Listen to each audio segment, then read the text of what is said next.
up at night, yeah. Make all the demons quiet, yeah. We were built to thrive, yeah. I think that we've all had enough. What keeps you up at night, yeah. Make all the demons quiet, yeah. We were built to thrive, yeah. I think that we've all had enough. Oh, yeah, I think that we've all had enough. Sick of dealing with the old plan. They know that we're calling it wrong. You got me like, oh yeah, I think that we've all had enough. Sick of dealing with the old plan. They know that we're calling it wrong. Hey, it's too late to try to go contain it. A generation fueled by creation. We live lives on a small screen nation. We control the airwaves, no negotiation. I refuse to think we need saving. Something good will come from creation. And when we think that the world is too anxious, we'll adapt, evolve, survive, and save it. What keeps you up at night, yeah. Make all the demons quiet, yeah. We were built to thrive, yeah. I think that we've all had enough. What keeps you up at night, yeah.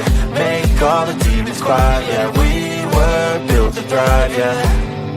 I think that we've all had enough. Oh, yeah, I think that we've all had enough. Sick of dealing with the old plan. They know that we're calling it wrong. You got me like, oh yeah, I think that we've all had enough. Sick of dealing with the old plan. They know that we're calling it wrong. Hey, oh yeah, I think that we've all had enough. Sick of dealing with the old plan. They know that we're calling it wrong. You got me like, oh yeah, I think that we've all had enough. Sick of dealing with the old plan. They know that we're calling it wrong.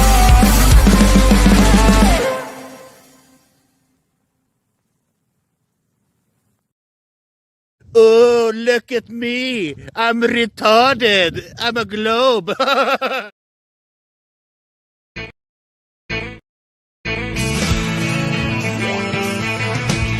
No one told you life was gonna be this way. Your job's a joke, you broke. Your love life's the old way. It's like you're always stuck in second gear. When it hasn't been your day, your month, even your year. But I'll be there for you when the rain starts to pour. I'll be there for you like I've been there before. I'll be there for you till there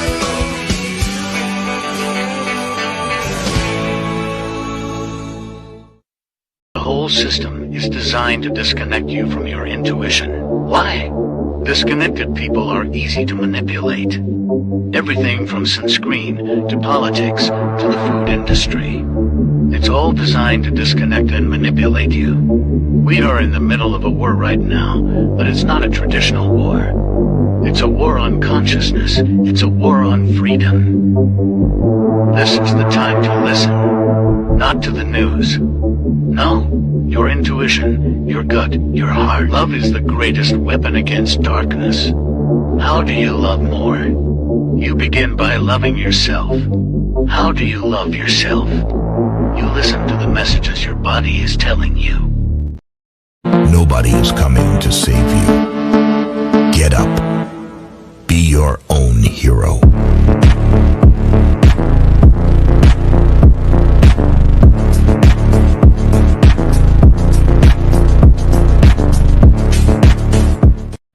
Slaves used to work all day, every day, with no pay. But they got free food, water, and shelter. Today, we work all day, nearly every day, and we get paid. But the money we make, we spend on food, water, and shelter. We're still slaves. The only thing that has changed is the illusion of freedom. I just know we found something so wild from the ordinary. You got me kissing the ground from sanctuary.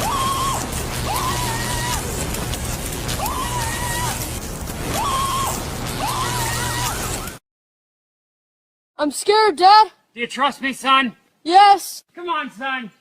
Rule number 1, never trust anybody. I've told you 1,000 times, Michelle is not a man, okay? So please stop calling her Big Mike. She really hates that. I really don't know what else to say. I just need you guys to believe me, okay? Michelle is not a man, I promise. So stop calling her Big Mike, okay?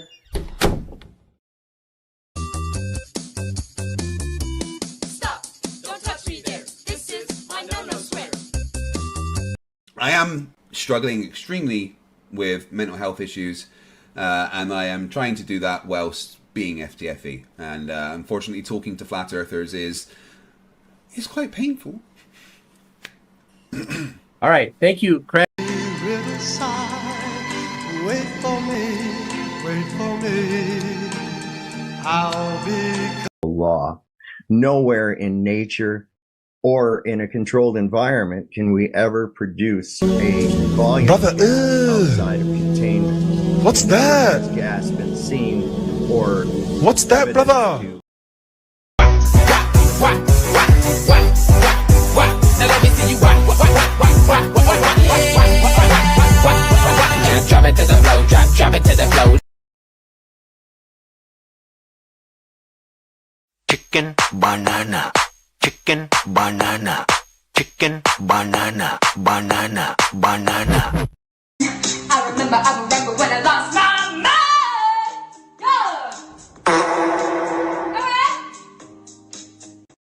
All right, good evening, ladies and gentlemen. Welcome to Sovereign Soul Unchained Mind. Look at all the people we got in here already. All these people. I got 2 people already backstage. You got, of course, the regular cast. We got D-Man, and we got Chicago Cubby Bear. Look at these guys, ready to rock and roll. Didn't I just see you over on another panel a couple minutes ago? No, it wasn't me. It was a different guy. Sorry. Almost looked the same. Or maybe this is AI. I don't know. I don't know which is which. I'm AI. I could be AI. We're all AI. Fuck it. Everything's AI. It's fake. Everything's fake and gay. Let's just put it out there. Everything is fake and gay. We're tired of it. I mean, it's getting to the point where you look at shit and you're like, is that real? That can't be real. And then you find out, no, it ain't. It's AI. I'm getting really tired of this shit. Yeah. It's getting old. Look at this. We got Heresy Seed, Britt, Rogers in the house. Roger Ledwell. Greg's here with us tonight. Those are clones. We might be clones. You don't know. Nobody knows. We got Sis with us. Brad and Tasha, one or both. Either way, we're glad to have them. We got Nate X with us. We got Heresy Seed, Brian Roy, J.R. Hartley, Renee Bernays. How you doing, girl? We got KK Westbury with us. Charlie Harrington is here. Daniel Watkins. You know, I lived on a lake called Watkins Lake in Michigan when I was growing up. We got Lord Racer with us. Jono Edwards. Let's see here. I'm starting to get repeats. Spyro Graffiti. DJ New Moon. Serious Business. I see what you did there. Serious, as in the star. Serious. That's a good one. I like that. You got Only Up Dudes here with us tonight, too. Did I say Brian Roy? Maybe not. Either way, it doesn't matter. You can have it twice. We got Liberty Guy off the grid. Veronica Joseph. Lord, I think I about got everybody. If not, drop something in there and I'll see you. The Fallen Slaves Us All. We got Ironton Auditor. Terry, he checked in earlier to see he'd heard that I had some health issues, but those are managed and under control. Things are doing good. Back to work, but not today because it was Saturday. I got to go to Rileyville Baptist Church this afternoon for my friend's dad's memorial. He died about a month ago, but they were just now having the memorial for him. So that was kind of interesting. Yeah. But anyway, that's why I'm wearing these togs instead of my normal t-shirt and that bullshit. I had to dress it up a little bit. Snazz it up. Clothes on. Oh, we got to sing. Let me tell you what, I told the old lady, I says, I'm going hard on the O's. Going hard on the O's.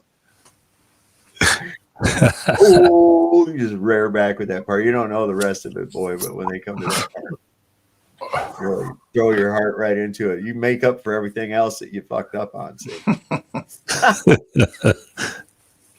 Wow. Yeah, guys, I might have some technical difficulties. I don't know if the net's going to cut off the power, and the net have been on and off since yesterday. So, oh man, they come to the house today, and they said, "Oh, your power is going to be off for about 2 minutes because we're going to do meter on your house." And I'm like, what does it need a new meter for? He says, well, we used to have to drive by to read the meter. And now we can just do it from one central location. And I'm like, oh, goody, more frequencies. That's awesome. You know, thank you. I did that to mine. Lazy motherfuckers. Yeah. You know what I'm saying? Lazy ass. I remember there was a motherfucker who used to have to jump the fences. He'd hop the fences of the backyards and shit. And you had to watch and see if there was a dog. You know, and he'd actually write down what your meter said. And then they started this shit where they drive a van by your house and it just picks up the reading. You know?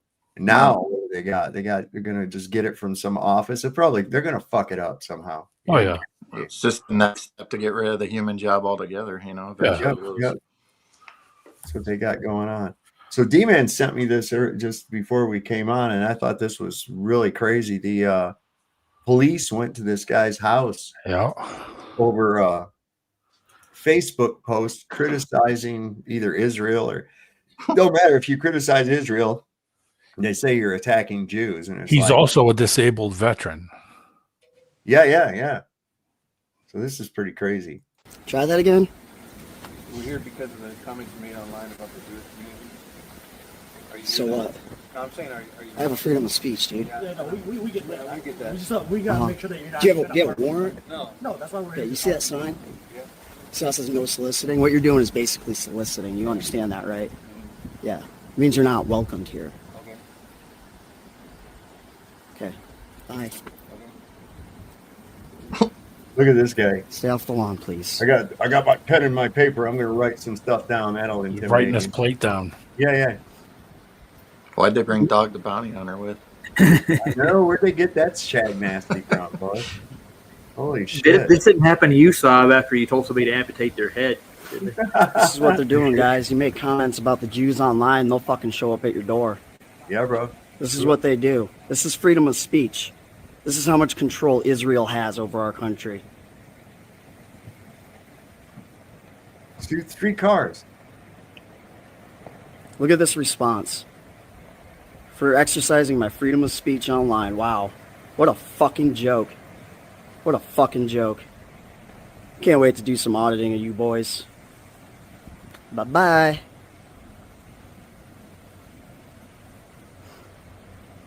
Gotta creep out real slow. Didn't come in there that slow, I bet.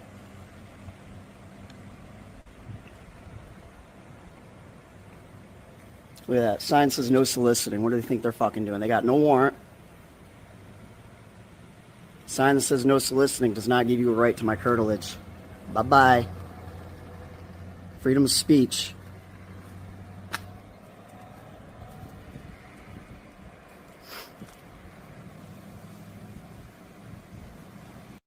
See, that's bullshit. That's utter bullshit right there. That's called harassment where I'm from. I remember, if they come over and just if you said something and they didn't like it and you disagree with them, I mean, you usually go your ways. But I mean, if they actually send the sheriff over to your house and ask you why you did that, that's like a bully tactic, wouldn't it be? Yeah. Well, did you see him when he was walking out? He put a post on that video too and said that they literally wrote his plate number down when the guy took the pad. He was writing him and his wife's plate number down. So that means they're going to pull him over and fucking do stupid shit to him too. So they're going to continuously harass him. It might have just been an intimidation tactic. They can't ever go away without try to leave you with some kind of directive or some other kind of shit. Yeah. Because they just feel like they have to be running every fucking thing. And it's sad. Wow. This is pretty cool because look at my chat over here in Rumble is working. I've got Frank Noble, GBGBFE is over there.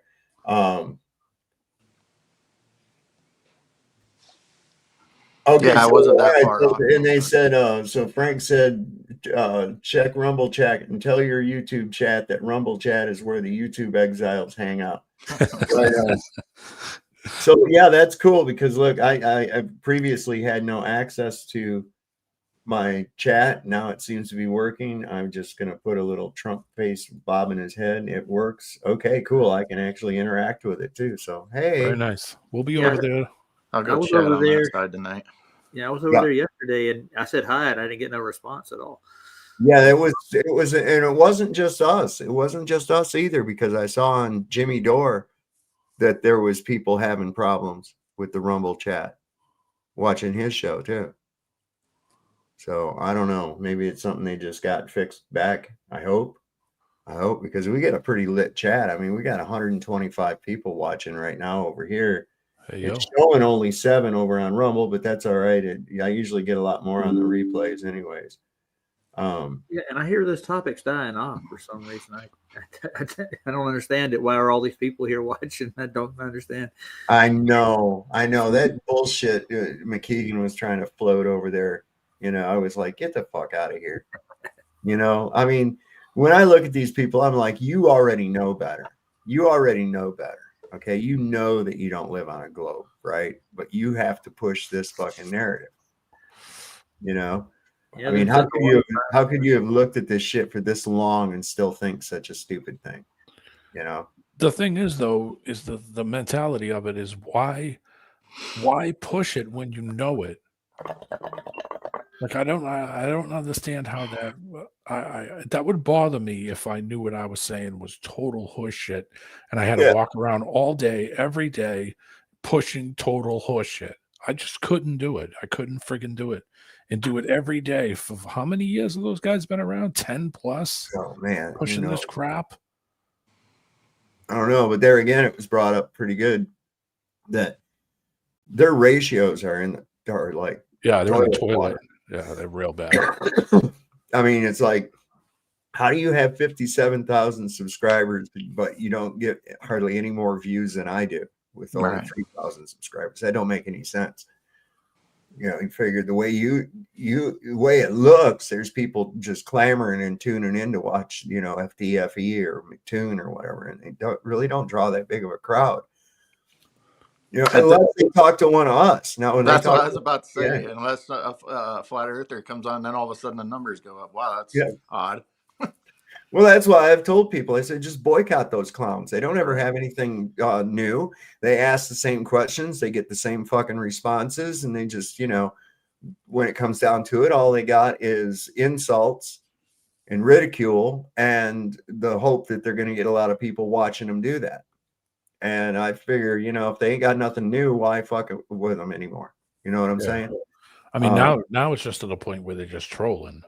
They don't even give a shit what they're coming to push anymore, because everybody's heard it so long that everybody already knows what their bullshit arguments are anyway. Now it's getting to the point where they're just trolling for the hell of it, because they'll get views from just making fun of everybody. It's sad. It's really sad. And these are grown men. These ain't little kids. These are grown men doing this shit.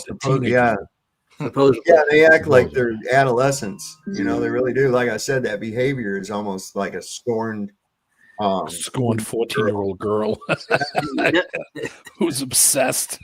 I'm gonna call the sheriff on you. I mean, can you believe that motherfucker actually that bent that he wants to try to get somebody put into a cage? What the hell? They call people's jobs and try to get them fired and shit. I mean, who spends that much time over that? And what's that going to do? Is that going to make your Earth a globe now? No. Is that going to make anybody go to your channel after they fucking see shit like that and hear stories about the shit like that? No.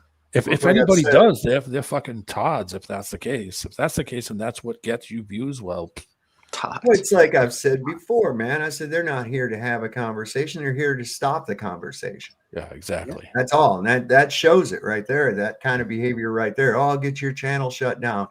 We're going to come in and troll bomb you, or we're going to porn bomb you, or we're going to do this, that, or the other. And it's like, give it the fuck up. None of that is going to make your Earth a globe. It's not going to make any of your stupid points any more valid than they already aren't. Stop, But they don't have they don't have a sense of humor. They don't have social skills. So they do things like that because that's what they get off on. They think that kind of thing's funny to call, your sheriff, your local sheriff, or get you fired from your job. It's like, that's their sense of humor. That's not funny at all. But no. It's a sick one. Not. Yeah. No, I had one sitting back chat last night holding up a skateboard trying to get on the show. Oh my God. You knew who it was, right? Yeah. Take a guess. Oh, there you go. The cat. Yeah. But Oh my yeah, it's God. always. You had to mention Brenda. You had to, Here it comes. you had to mention her. Does she got a donut in the shoe? I haven't seen that. I haven't seen that dude in a while.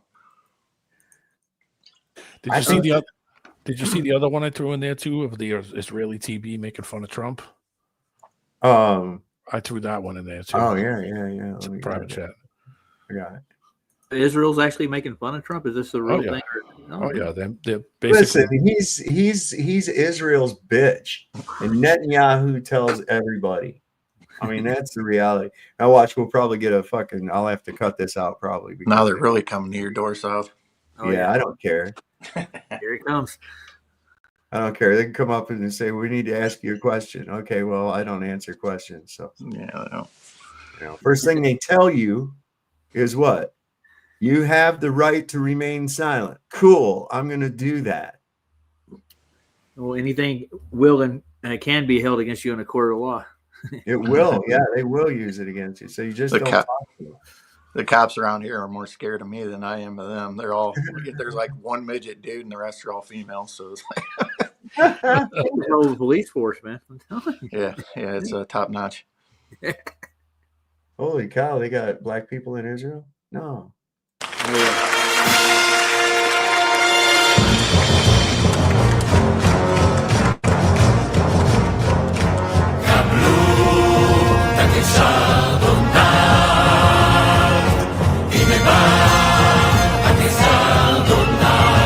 You gotta love the golden arches up above the throne. That's fucking beautiful. He's like on the Ark of the Covenant, isn't he? Like literally. Yeah, it's like a throne of some kind. Who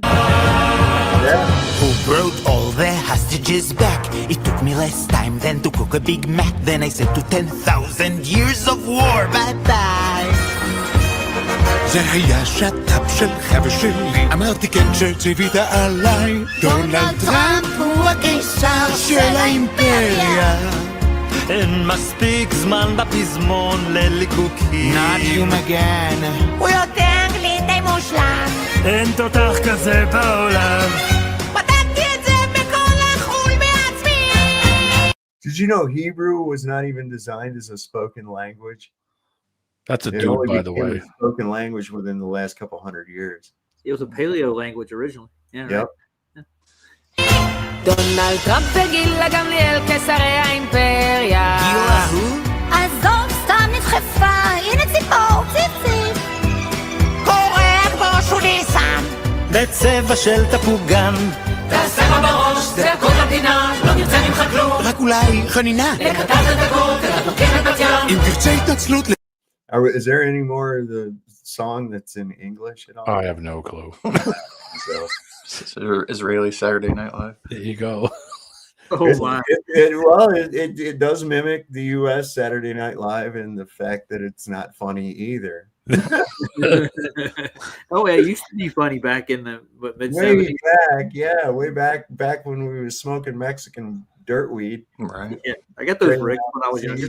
Good old STEMI compressed. Every once in a while, you'd miss a seed. Yeah, and it popped. Yeah. Oh man, all over the place. That's where that line in "Nobody Home" by Pink Floyd. He says, "I've got the inevitable pinhole burns all down the front of my favorite satin shirt." I get it now. Yeah. Yeah, I got a couple. Lord Racist said straight out of the gas tank weed. Yep. Oh my god! Yeah. Or in the tire, Get you high two different ways. Shit would be like you break off part of it and try to loosen it up a little bit so you can weigh it out. Oh my god, man! That You shit could throw that at somebody. That'd be a weapon. Yeah, bro. But I got onto it real quick. I would take it. First thing I would do is I would take a stainless steel bowl. Mm-hmm. You know, we were getting, full ounces of shit for like $50 back in the day. And you take a stainless steel bowl and one of those screen strainers, right? And you just dump all the weed in that and then just roll it around through there. Just keep going. Pretty soon all you're left with is the stems and the seeds. And you just throw them out. Now it's all like it's been through a grinder. Then I would lay it out on a newspaper because it was so dry and harsh.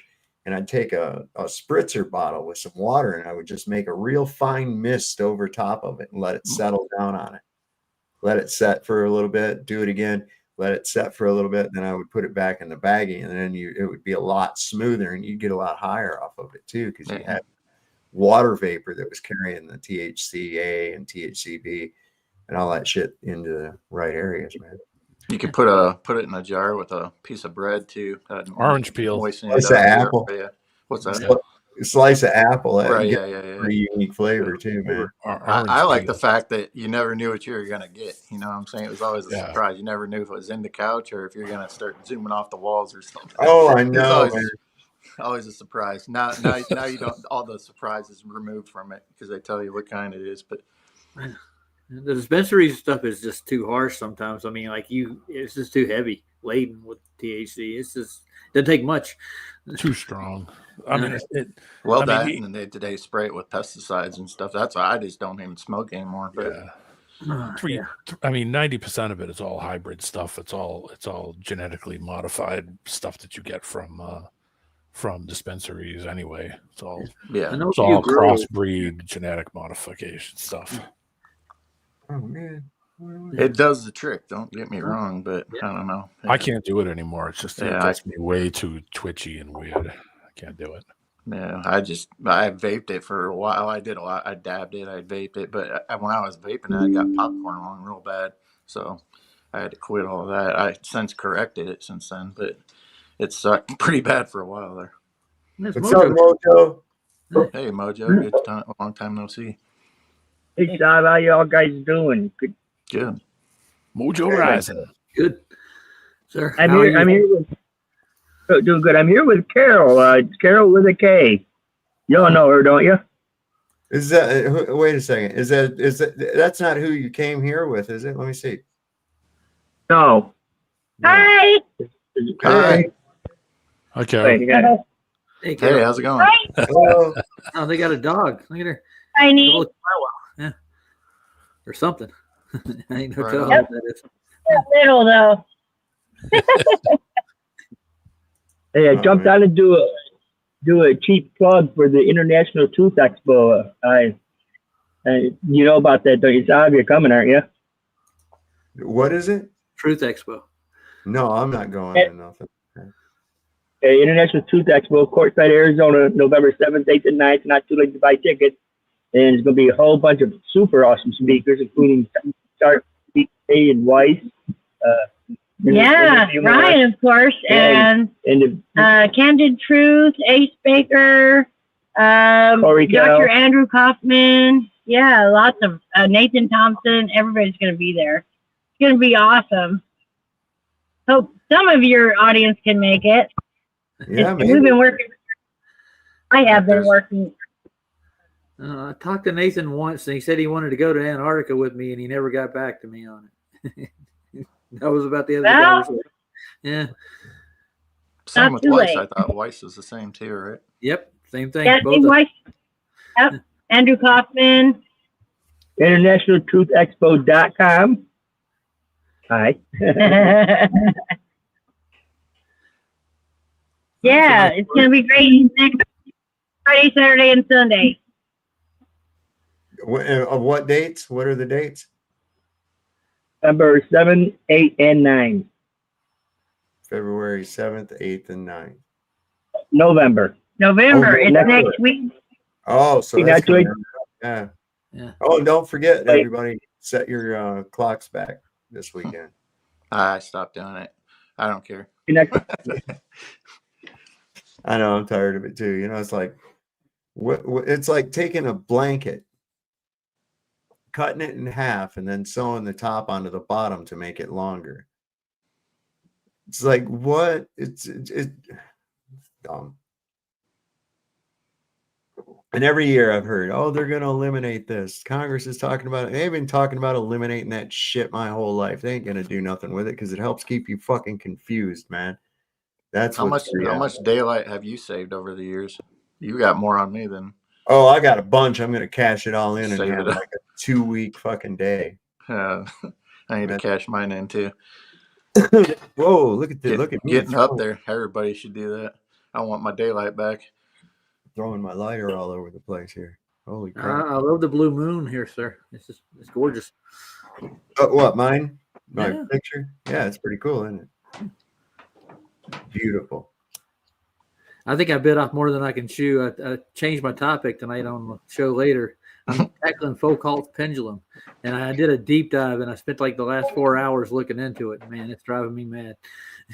I kind of fell asleep last night, but did you ever get back to your original topic? Kind of danced around it, but no, not really. No. Yeah, I was getting tired, so I'd drop out. I get tons of help with the topics nowadays. Everybody's got something to say about it. I'm going to go ahead and drop out now, but I just wanted to stick that in there because you had some listeners, and I think some of them are going to be there. And I appreciate it. Of course, to me, the featured speaker is your son, Ryan, and really looking forward to meeting the guy. Oh yeah, he's going to be at that thing, isn't he? Yeah, yes. Yeah. Well, I thought maybe you might scoot out and have a family reunion. No, I ain't going all the way to Arizona. There ain't no way. Arizona's close to me, but I don't have the time right now, Mojo. I would love to go meet Weiss in person. That would be fun. Yeah. I used up my vacation time being with a fucked up back and high blood pressure and shit. So that's going away. See, I had to heal up so I could go back to work. Is that fucked up? It is. How it works. We pay for the government to take care of like health and stuff like that. We pay them to do that. Comes out of our no, man. Listen. The government's not supposed to be taking care of your fucking health. Well, they say they're they supposed to be. Well, no, they took that on. People allowed that.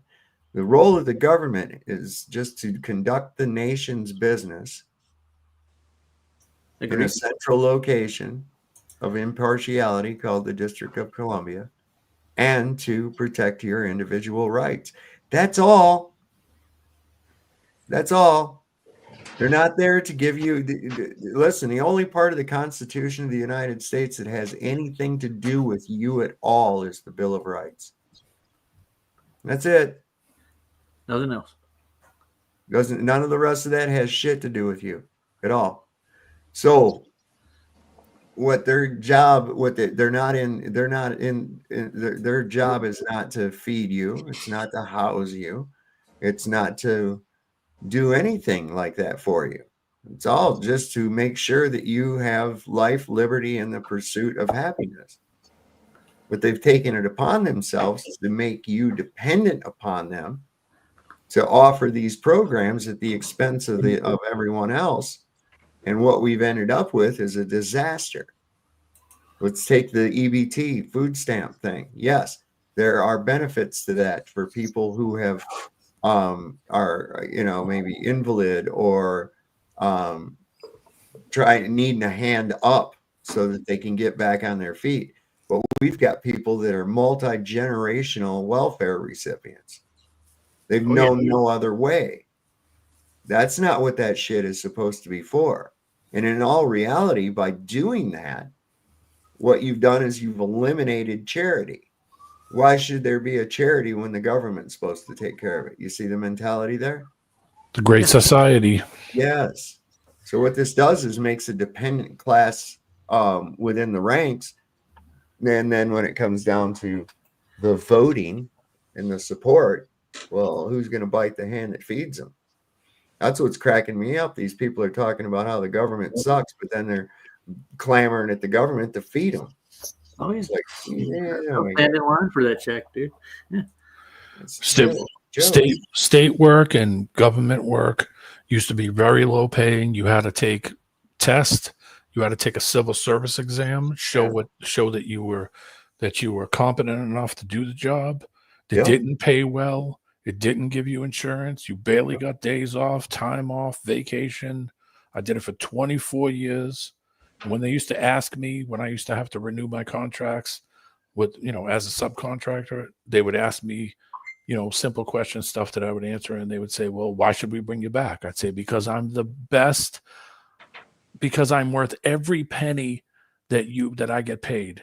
I come and do this job. I do it for the people. I'm not getting rich from it. I'm not going to retire rich. I'm going to, I literally walked through all the negatives and said, I'm doing my part.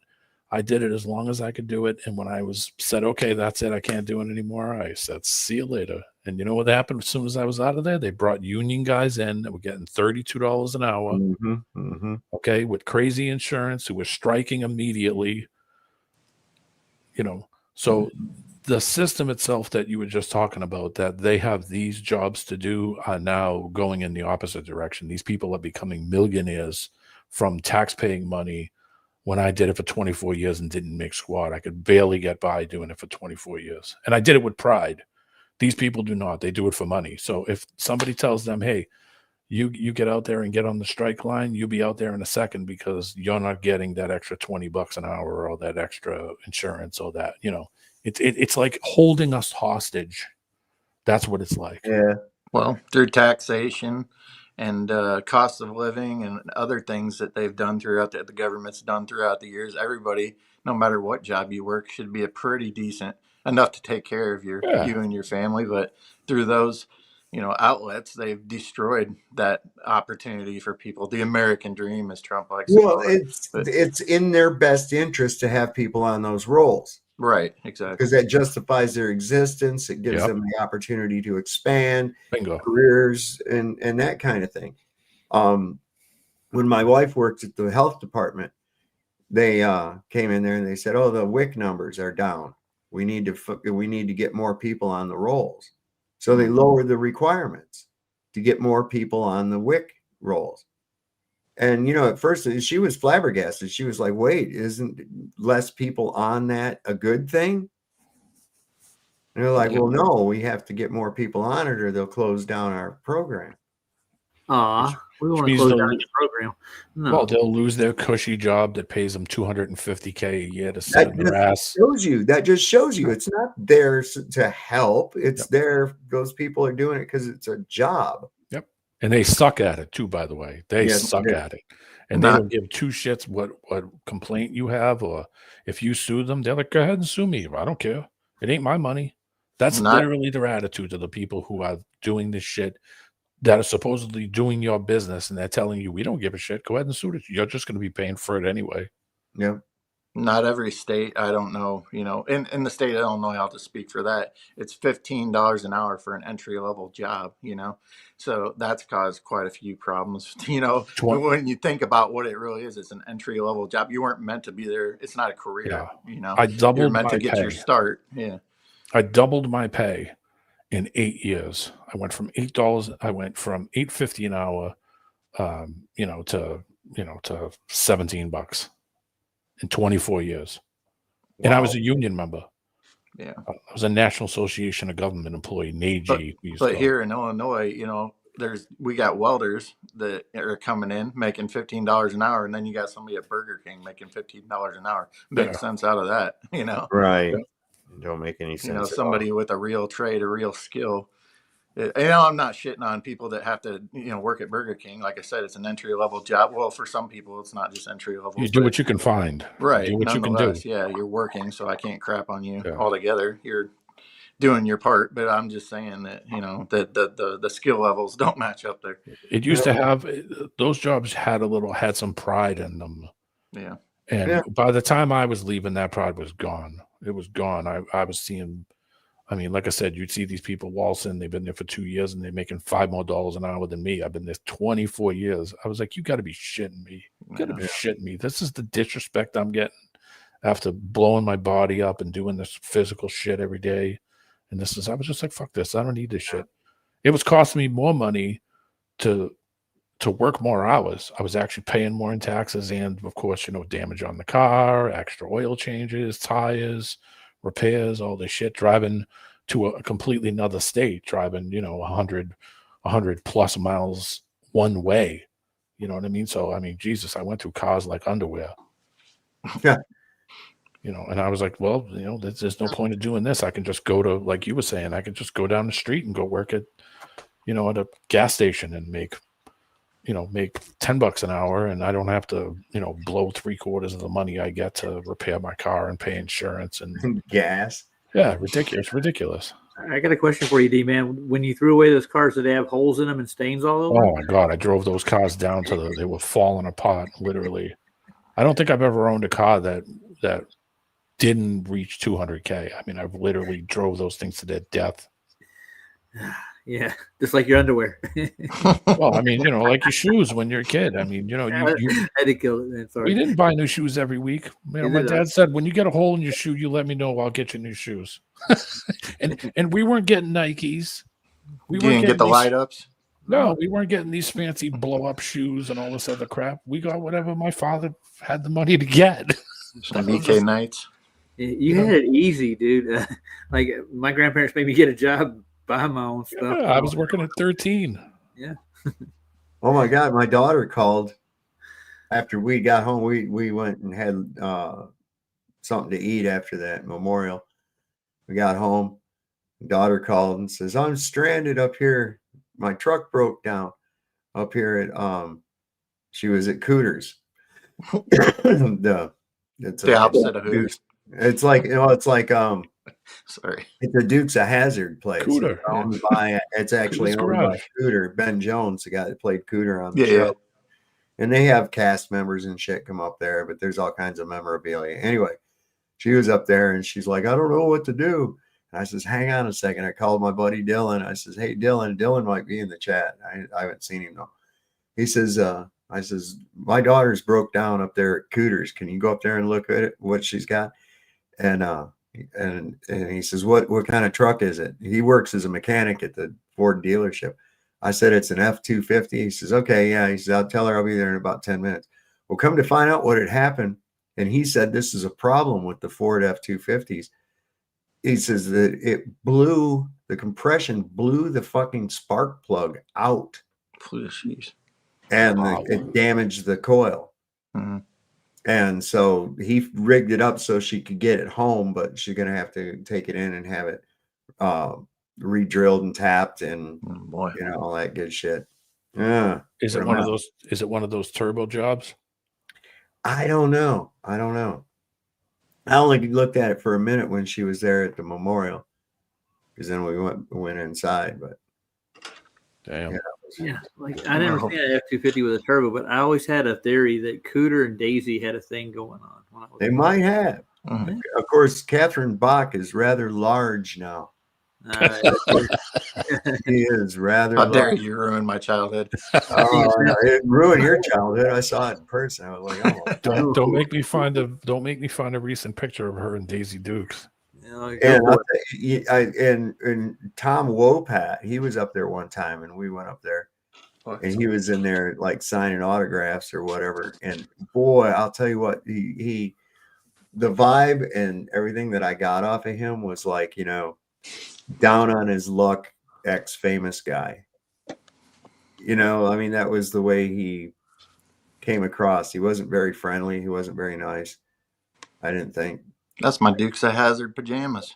Oh, there you go. Yeah, man. You still got it. They still fit. One leg. Footies. Mm-hmm. There you go. Well, I found this really cool thing. This might piss some people off. It'll get some conversations going, but I've kind of thought along these lines on my own, because there's so many people. It's so easy to get caught up into a dogma because that's what everybody believes. But we learned our lesson with the globe, didn't we? Oh yeah. And so when it comes down to Christianity and where they base a lot of their shit off of, I've at times gone, wait a minute, that's kind of questionable, and you ask yourself some questions, but most people won't, because it'll go outside of the paradigm and they're afraid of going against the herd. And I don't know. I thought this was kind of interesting. Let me see what you all think.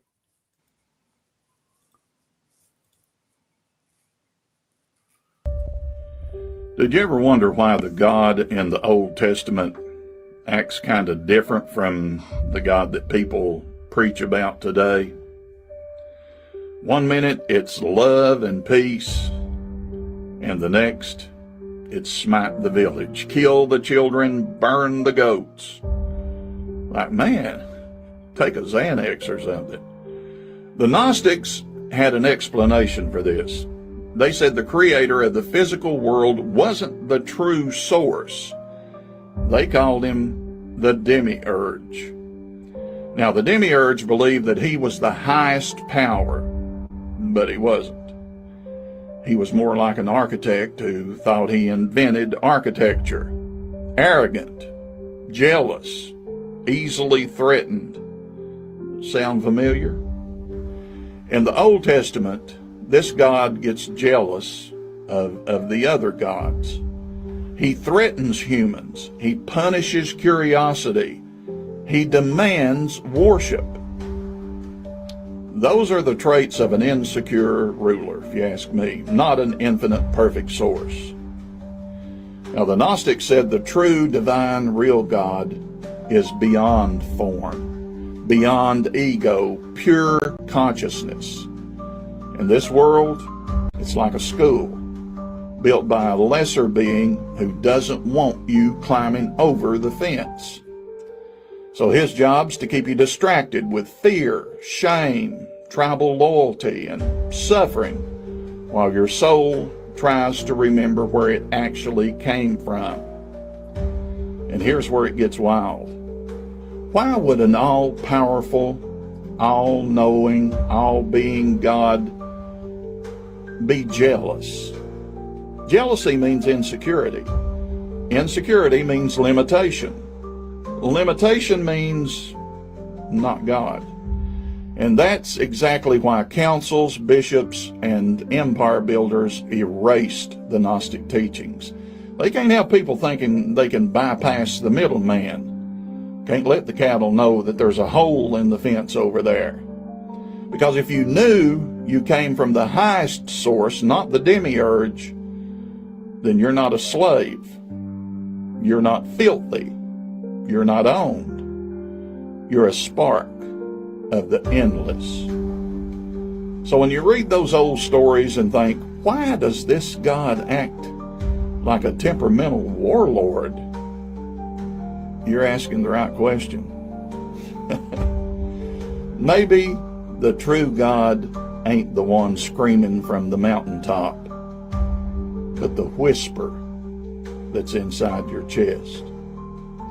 Follow me for more ancient heresy that'll make Sunday school a little bit awkward. Yeah, back in those days, they wanted you to pay the middleman. That's why they wrote all those books and rules to go with it. Yeah.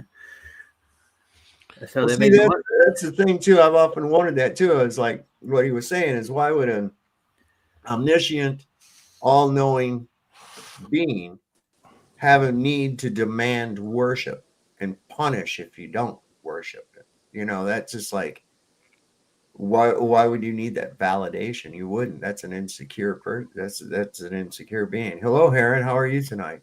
I am very well. How are you? Finer and frog hair split three-way. Well, I don't know if I can top that, but I just had to hop on. This has been like a subject that has been of interest to me for a while. And I'm wondering if any of you lovely people have seen or heard of a gentleman called Israel Anderson. He's on YouTube, and he's pumping out content. He has, seemingly legitimate followers and listeners, and he has a particular video that caught my attention, and it's called a snake in two gardens is the video that kind of made me stop and really reassess scripture. And I take a lot of flack for this because it's just essentially an open-minded observation, right? I wanted to hear what he had to say. But I'm telling you guys, like, this guy has a position that speaks exactly to that, two gods. Like, there's two gardens. Like, the snake this gentleman supports a claim where the snake that everyone views as, the bad guy, actually came and told the truth, the snake isn't lying. The snake told Eve, specific things about Sorry, I'm kind of. I've been participating in bongular activities, and I'm struggling. Hold on, wait a second. I think we have a new word here. I like this. Bongular. Bongular activities. You- Bongular activities. I like that one. Write that one down, honey.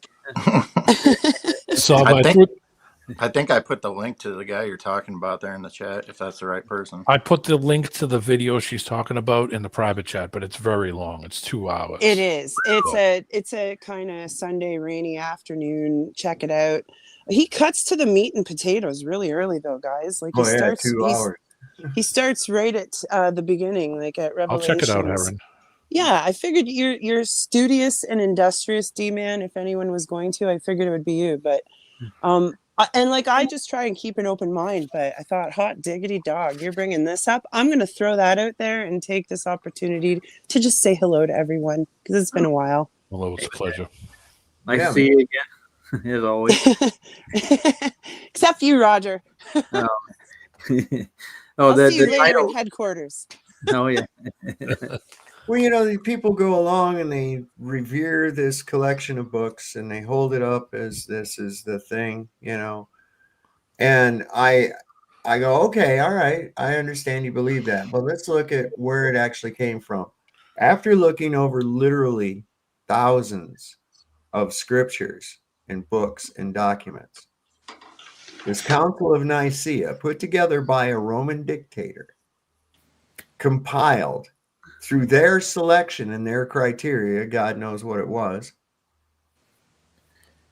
what is compiled today as the Bible. They decided which they got to pick and choose what they was going to fit the narrative that they wanted there. So being ignorant of all of the rest of the scriptures and Gnostic texts and everything else that were bypassed, even the removal of Enoch, which is essential, I believe, especially because he's mentioned later on in Genesis. It's like, oh, who the fuck is this Enoch guy? Well, you got to go to this book that we don't really accept. The removal itself is noteworthy, honestly. Right. Didn't Christ actually speak of Enoch himself? Yes. In that regards, yeah. He quoted him. So the thing is that you have to, you know, you have to look at it from a skeptical eye. We see the world through a glass darkly, and we don't really have the clear vision. And why? Because we're a victim of our own perceptions. Okay. So since you've been able to even be conscious, people in this realm have taken this collection of books and proclaimed it as the be all and end all of everything, that this is the actual word of God. Well, is it if there's shit missing? Is it really the word? You know, are you going to actually, that'd be like presenting somebody's speech and leaving half of it out. The things that they didn't want people to know that are very revealing, these like the books of Adam and Eve 1 and 2, the book of Giants. That goes into even more about who these mighty men of renown actually were. And that takes us right over to where my lunch break has been working on with these statues with the heads missing and the hands missing or a toes chopped off and shit. That these were these mighty men of renown, that these were these fucking Nephilim. And they wasn't that long ago. Yeah, we actually did a show on the Book of Giants when I first got in the Michael Kahn's servers. Stuff. They did a whole series on them. They're good books, man. Yeah. So, and people have to realize, and that's the point, takes kind of the curtain down to these bloodlines that are so important, that seem to be running the whole fucking show around here. What's going on? Honey, I Shrunk the Kids? Are they trying to tell us something with that movie? Could be. I just like the title of that video here and brought up is One Snake and Two Gardens. It almost sounds like Two Girls in One Cup. That's what I was thinking, yeah. Oh, man. Listen, he probably took advantage of that to, you know, draw in some viewers, but maybe it'll work. He does really make some, you know what? I'm not going to, like, okay, whatever, you hippie. Listen, this whole realm is like, look at the division and each side, right? Like we have right off the hop, globe, flat. Okay. Well, we have left, right. right? And I Yeah. mean that politically. We always have one or the other. There's always a division, a choice, one way of looking at something, you know, and another. And there's a mathematical equation to support every single truth. And there's also a mathematical equation to support every single lie. So why would I interpret books that have been translated and, you know, copied and omitted and well, Heron, I want to I take a just look want to at what the say, scaffold is. Look at the mind virus that's been put into Western Christians with this fucking Schofield Bible. You know, we looked into that guy last night, man. What a turd.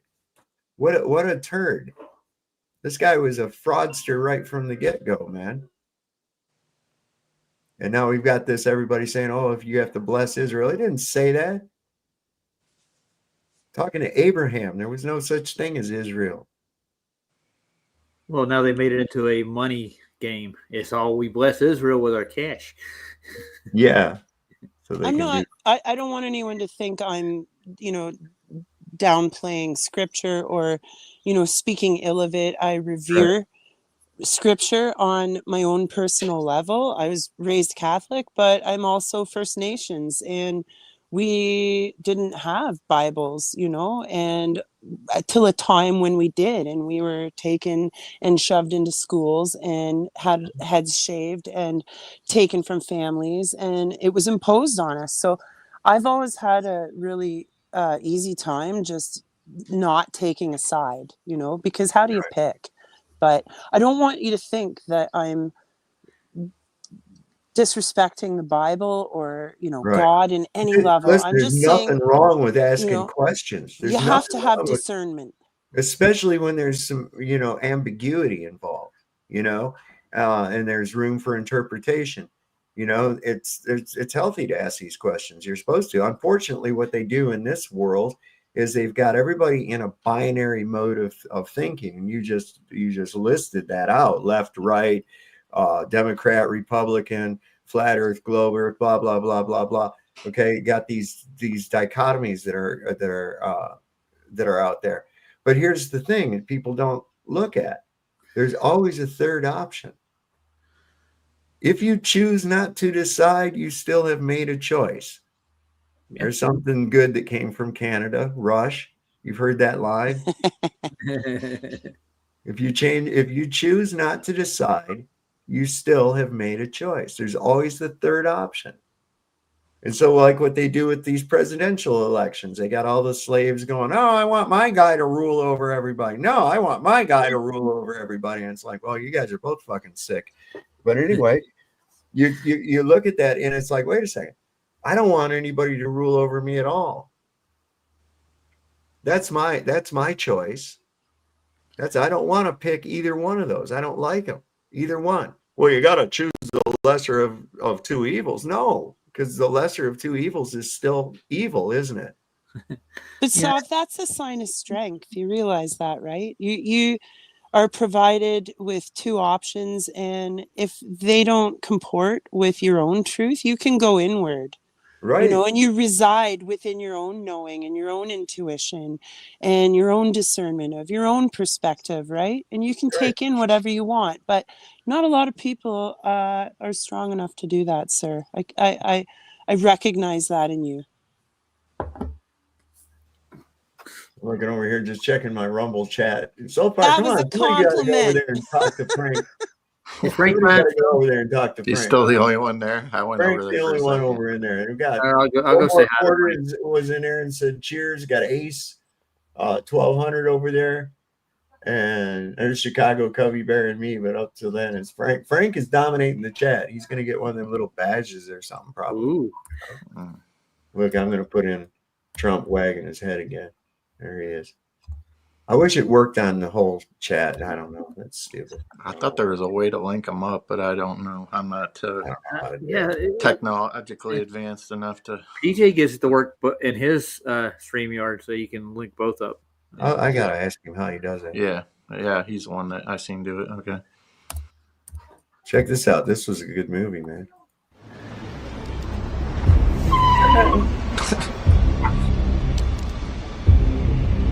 X.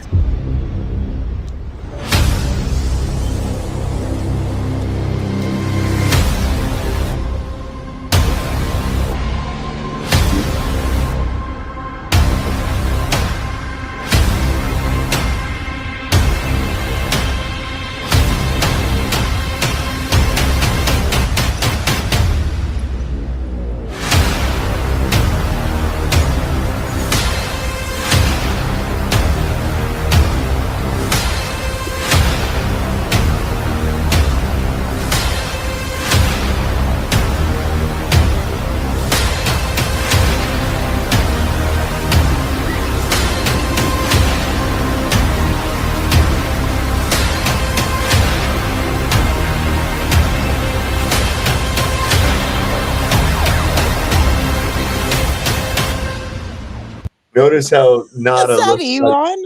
Yeah, it's Elon.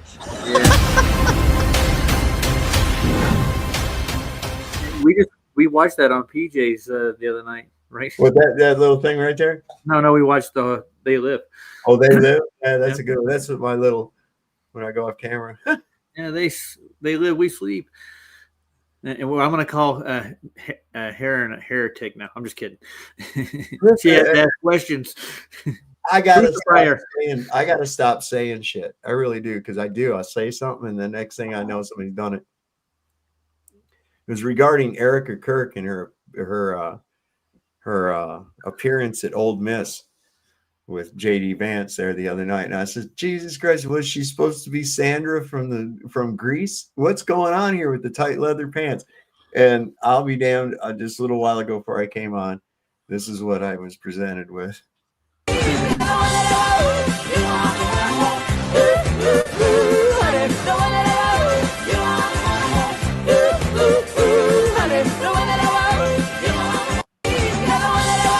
Who grabs, you know, if you're just a friend, you know, and hugs them, puts your hand like that, like you're about to make out with them or something, you know? Yeah. Me. Yeah, Oh, you sorry. Within the realm of normal people, that's what we. Yeah, that makes it seem like who's next in line for the Erica treatment. Is it JD? Or no, he's already got a family, doesn't he? Well, I think she's got political ambitions. Mm-hmm. Yeah, sure. They're really trying to push this as, you know, America's strong widow, and it's not working. Most people are looking at it going, you know, why are you always dabbing the outside corners of your eyes and shit? The tears come from here in the middle, in the front, you know, and the inside of the eyes. And it's clearly orchestrated. It's clearly acting. But also, we heard JD Vance talking about there was differences theologically between his current wife and himself, and he had said that he hopes that she comes around and realizes, you know, that Jesus is the way and everything else like that. So there's room right there for something to happen in the little play of plays. It's like, I'm going to find this thing that I found. It's sort of like we're in a movie, but it's a series of movies. Join us next week. Yes, join us next week on As the Stomach Churns. I think Harmon's in here by chance. I thought I saw him come in. There's Flair. Yeah, it's Harmon. Yeah, that's Harmon. Yeah, that's Harmon. Yeah. Why are you using sock accounts, Harmon? Yeah, he does. Why would you say that's a sock account? I don't get your logic. That's not your name. We know you. It's not your main account. Nope. It's my main Flat Earth account. Definitely. Oh, that is. You're right. So the other one isn't. He just changed the nickname. No, I have a Harmon Walker account, and I have a Flat Earth Outlaw account. Two different accounts. Yeah.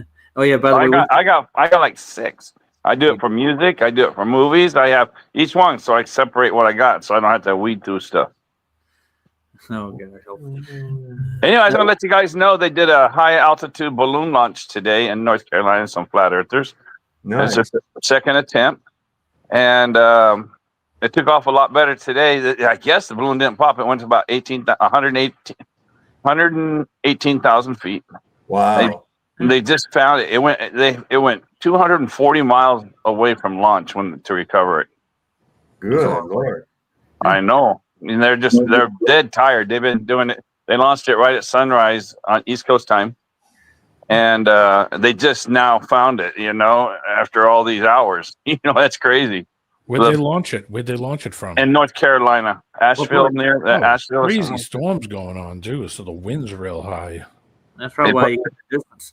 Yeah. Have a video of it or no? Yeah, it's on. The launch is what's her name? Her name is. There's a business lady who funds it and stuff. She's pretty well off, but she's also a flat earther, But she sponsored it and paid for it all. She's on. What is that? Is that? It's a TikTok, I think. No, wrong. I'm sorry. She's on X. Marjorie Bishop. You go at Marjorie Bishop, and you'll see, and they showed the launch today. Oh, I knew FE Nation wanted to launch one up there. I thought you were talking about him for a second, but yeah, obviously wasn't him. No. It's this lady named Marjorie, and like I said, but you can go to X and they have it on there where they launched it. I didn't check. I don't think she has YouTube. I don't think so. Oh, I think we should start raising money and sending it over to England because they're having some problems with some immigrants for some reason, and they're committing these crimes and they need to be exiled. I think personally, but Well, they can't say anything like that because the people that say they should be exiled or get exiled or locked up. Yeah, I know. This is all by design. You understand? Yeah, and it's across the world. It isn't just here or one place. It's in Canada also. It's in South America. You're getting a lot of expats leaving the United States and Canada and going to South America.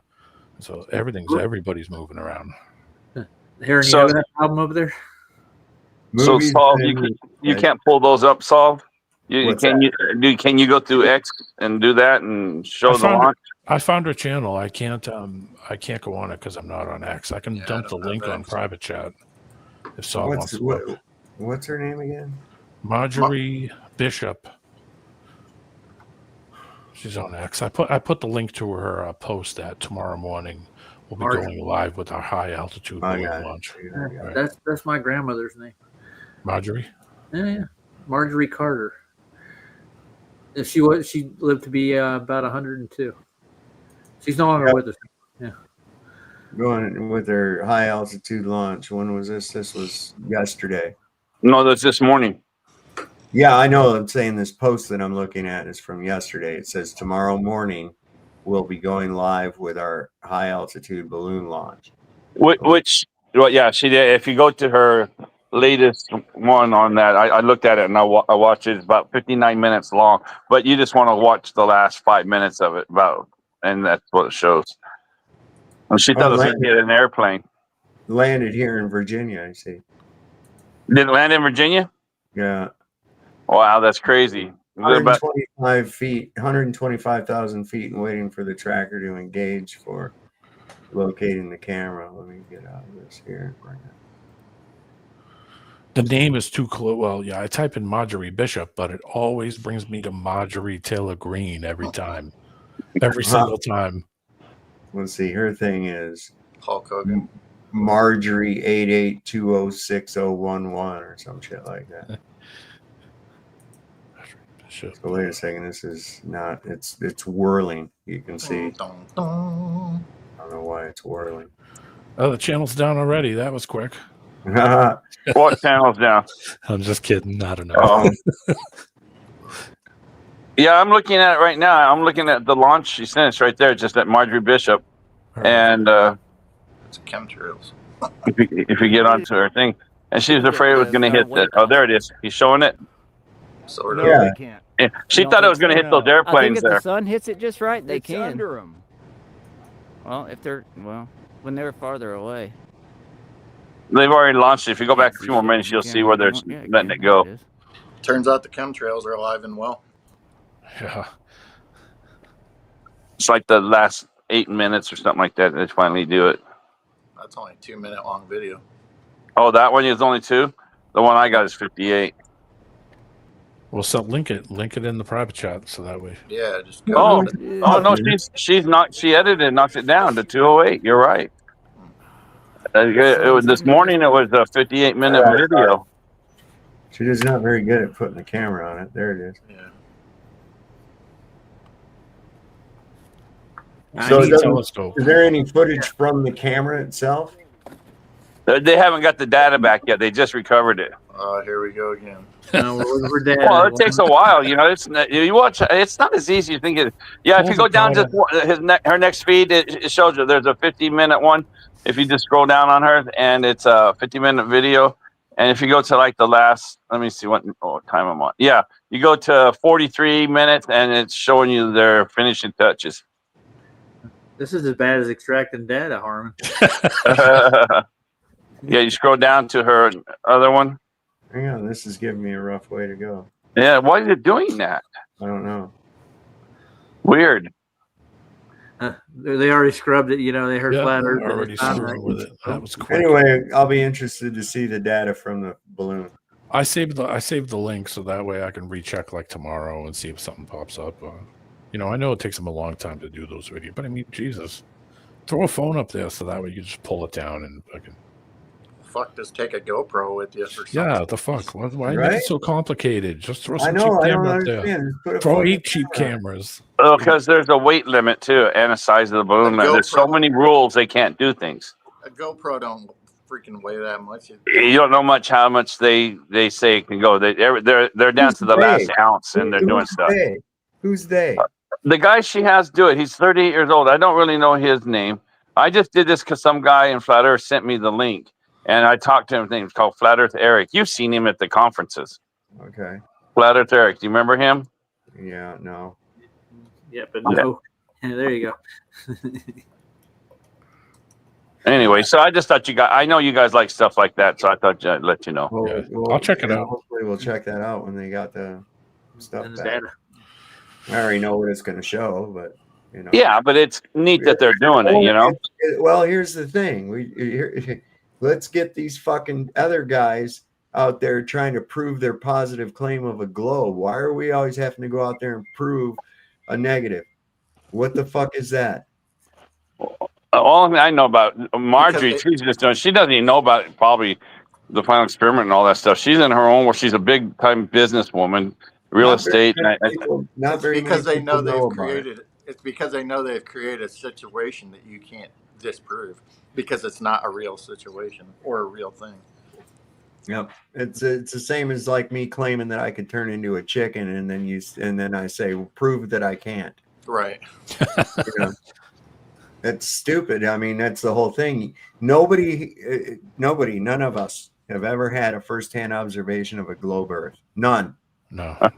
No one here or anybody watching right now or in the future can reconcile the physical impossibility of a gas pressure system without physical containment.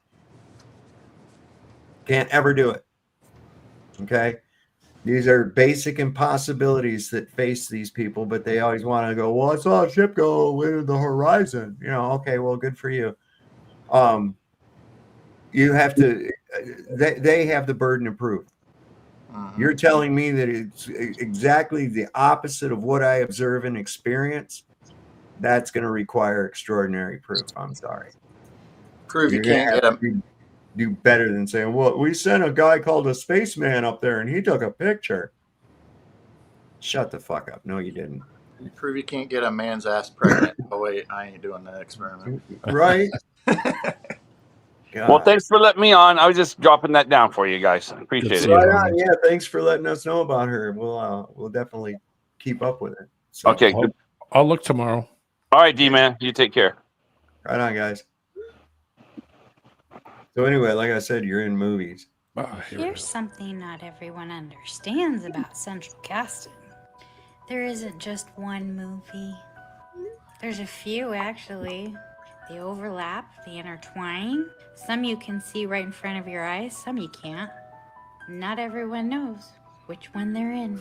And yet we're all under the umbrella of the big one. Did that make any sense? Probably not. And if it didn't, you weren't supposed to. If somebody just had a light go on, welcome to the party, pal. Kind of like Truman.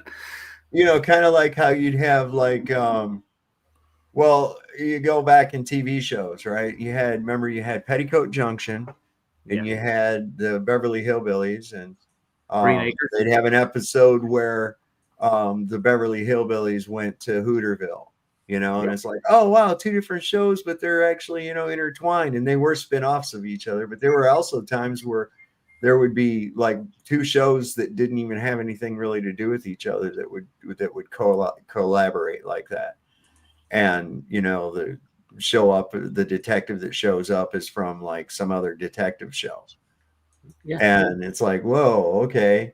And it's what I see, like these overlapping movies. They're like little stories within stories. You got your little micro dramas and your macro dramas and all this bullshit. And it's all fake. Every fucking bit of it. People shooting Charlie Kirk, Trump's fucking ear. Every fucking bit of this shit. It's all just been fake, fake, fake all the way up. Oh, the Holocaust, fake. Shut up. This stuff is just, it's too much. History, fake. Space, fake. Yeah, gay. Don't forget the gay part. I mean, it's maddening to a point. It's like, man, when are you people going to fucking wake up and realize that you're just being placated, man? They are using you hard. Well, you get one that's really bound up in it, and they'll get mad at you if you question anything. Then you really got to believe her there. Now they're like, bring in the AI.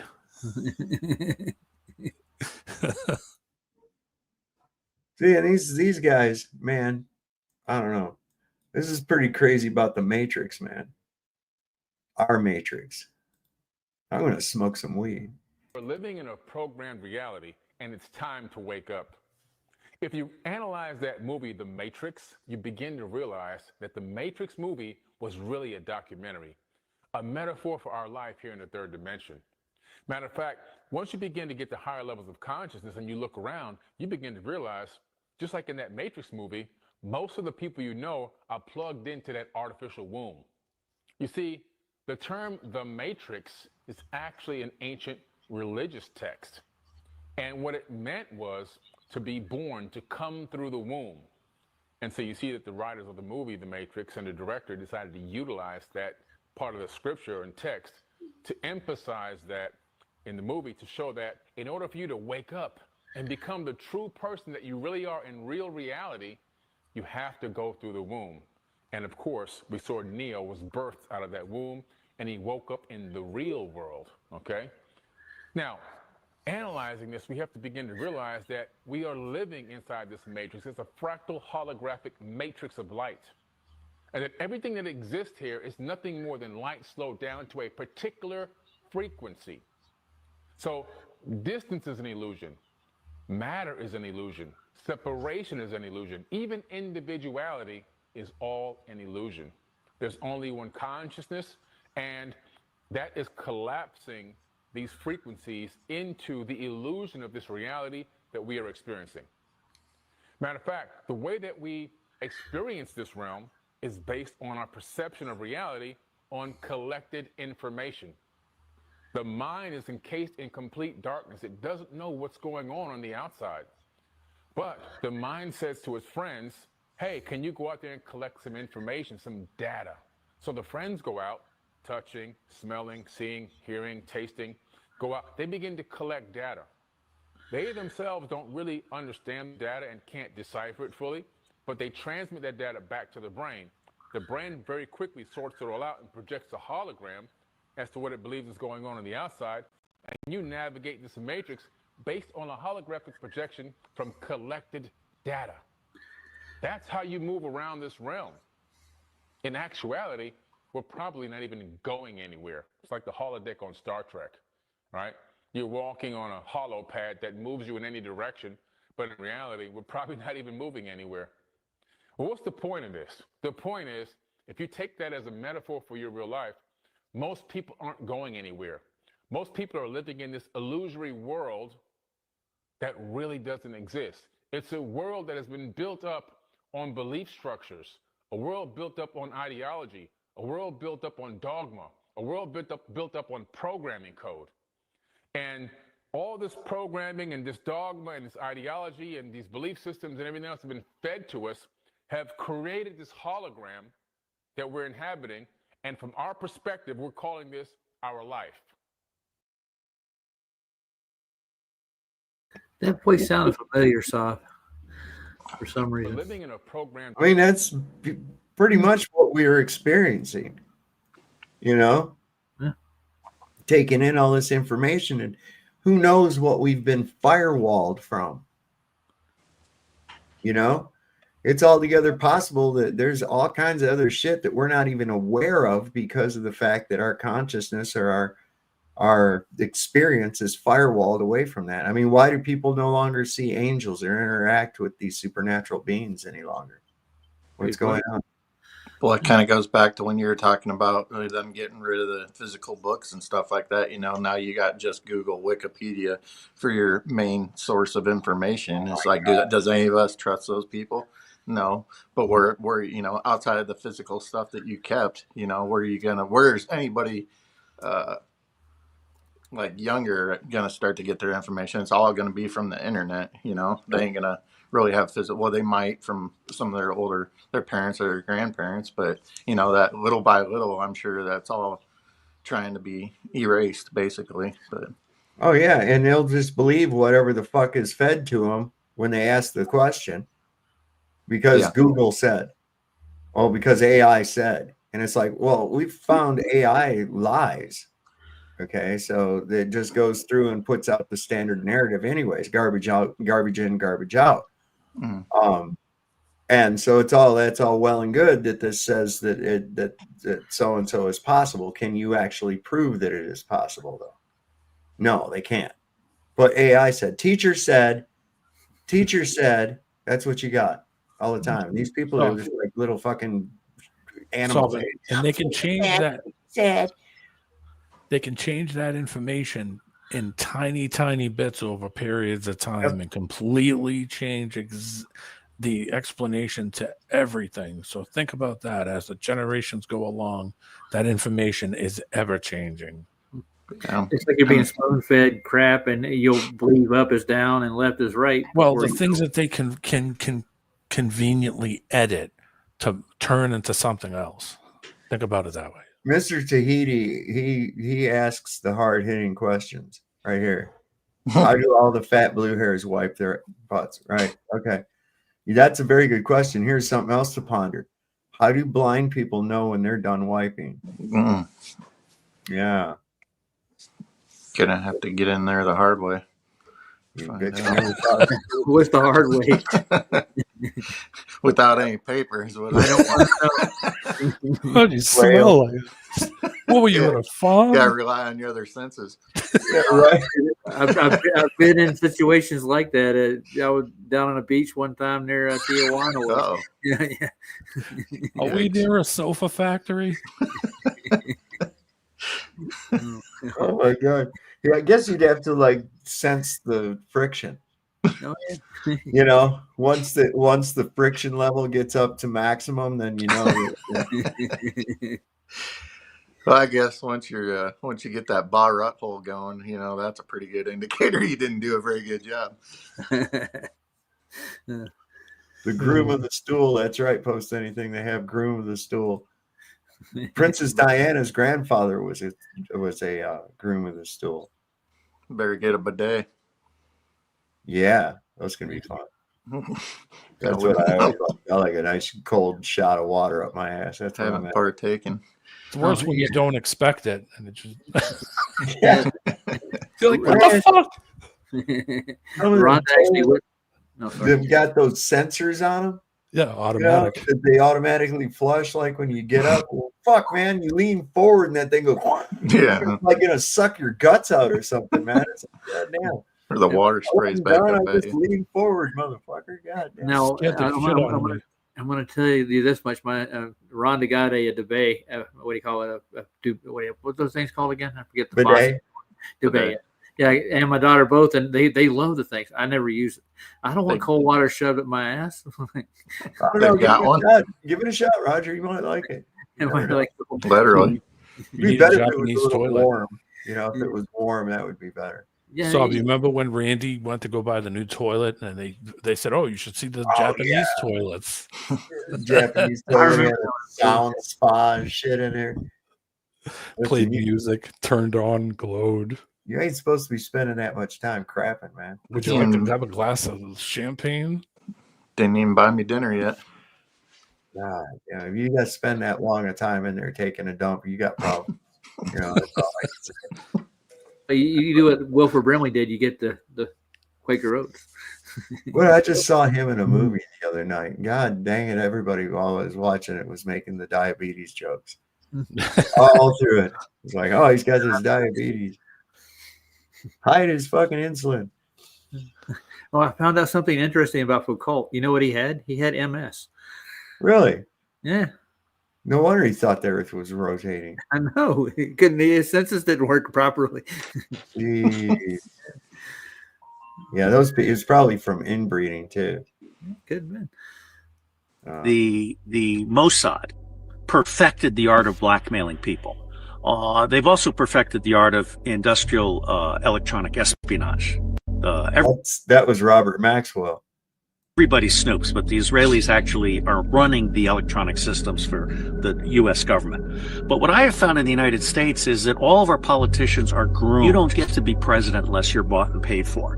Now, I've also learned that CIA, FBI, and NSA have been spying on and blackmailing all of our politicians. Veterans understand that war is for bankers, war is waste, and we should not be going to war in America. We need to close all 1,000 of our bases overseas and bring our troops home. One element of the deep state I didn't mention before was the secret intelligence community.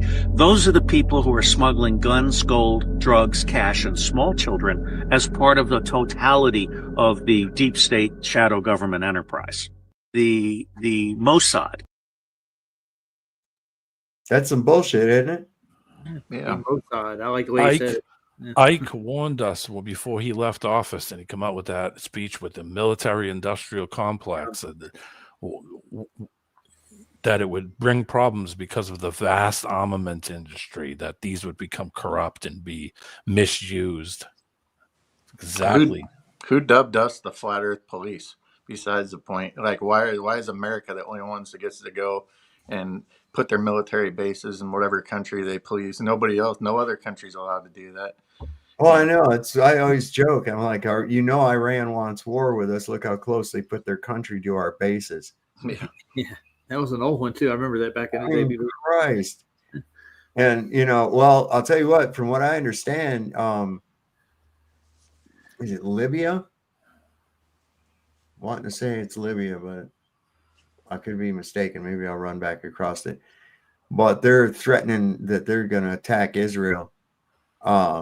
It's one of the countries that Israel's been bombing. Lebanon? Yeah, Lebanon, I think. Yeah. And they're talking about, and the thing is that we've pulled our ships out of there. Our biggest aircraft carrier is down off the coast of Venezuela right now. I have a hard time believing we pulled all our ships out over there, but I'm sure they pulled some. Yeah, we have groups all over the world.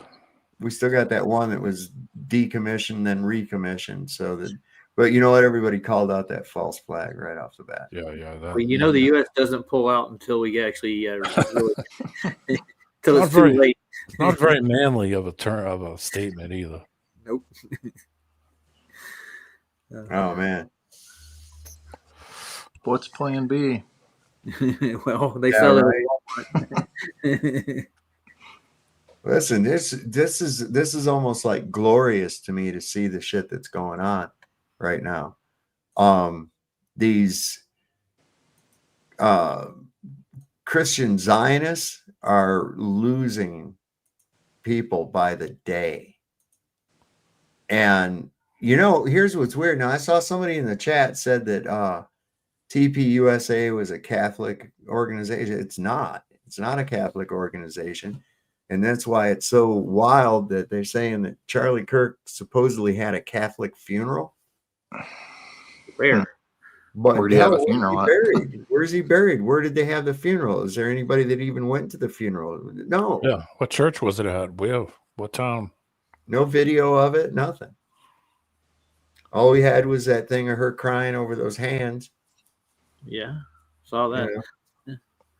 That wasn't supposedly somebody just got arrested for I don't know, not defacing his memorial or whatever it's called, but you know what I'm saying? Like they did something to his little, not grave site, but a little memorial, whatever they did. I haven't saw it, but you know what I'm talking about. I think where they is had that all the where candles and everything, the signs. Yeah, and they had like a vigil out there, and somebody Yeah. went over and kicked over everything, and they charged it.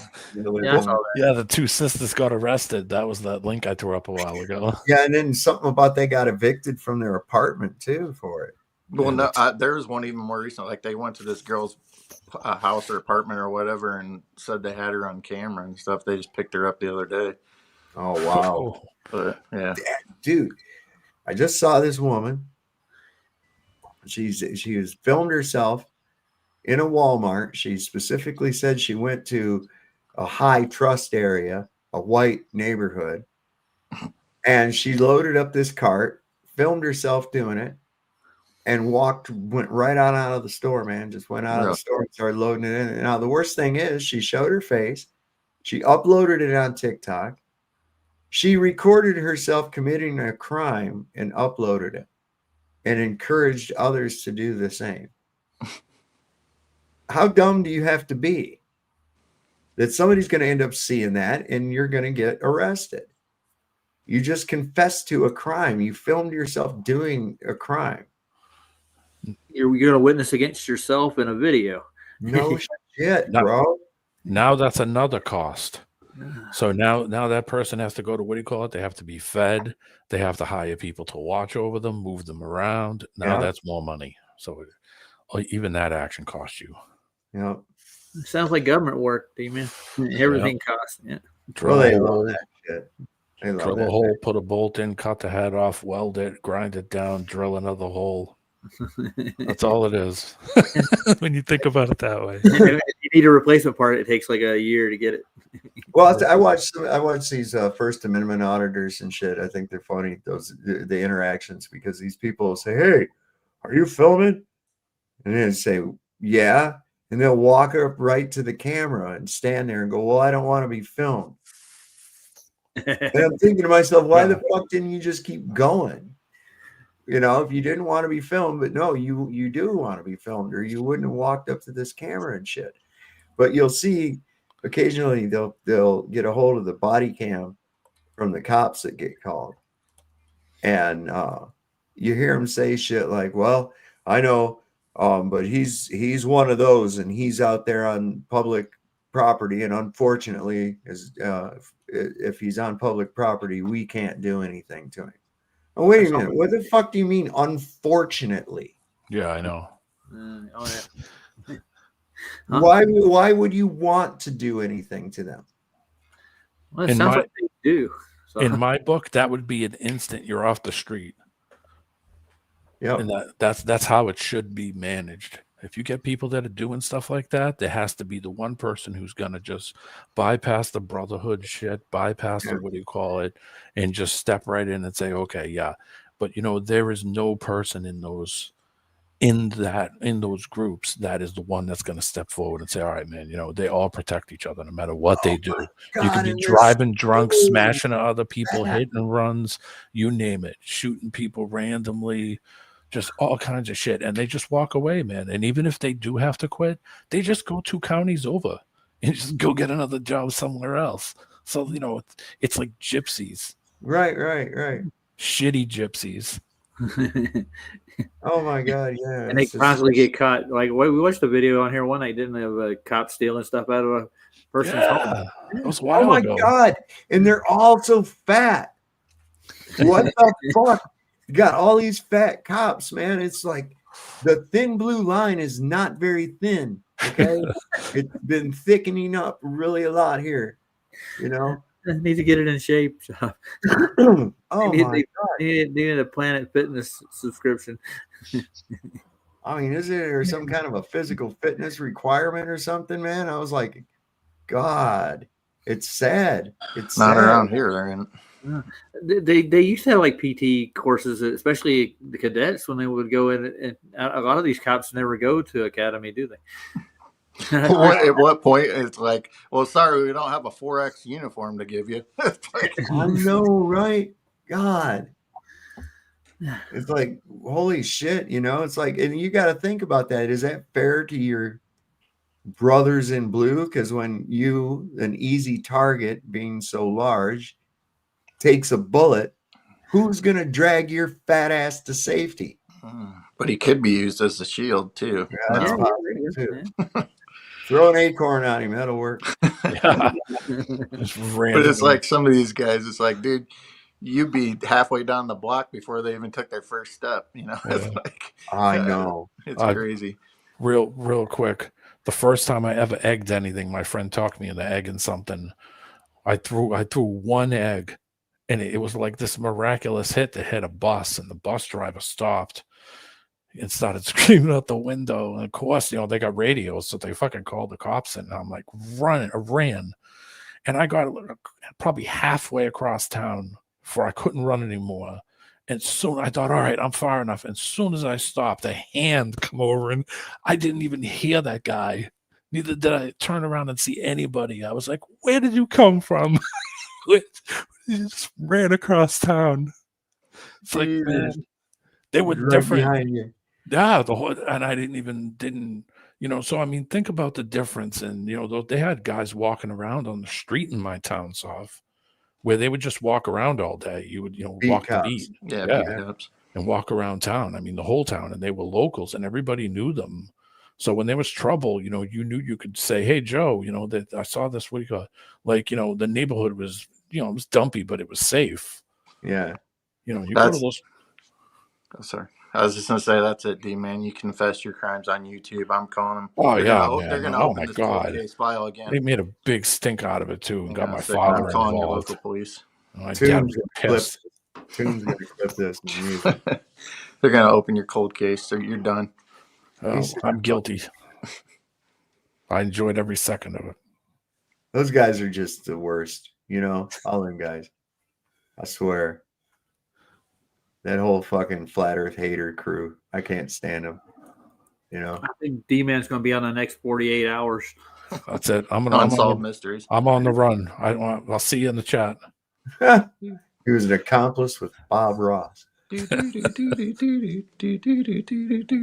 where did I find another thing about there's something switched identity or that guy was like lightning. This guy.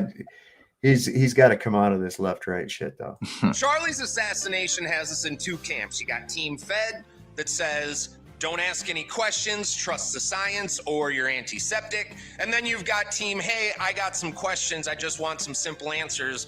What does this video mean? Why are these planes here? What's that drone? 30-06 doesn't do that. But if you ask those questions, Team Fed screams at you and says you're antiseptic. And then people wonder why you think Israel has something to do with it. They're like, why do you think Israel has something to do with it? I don't know.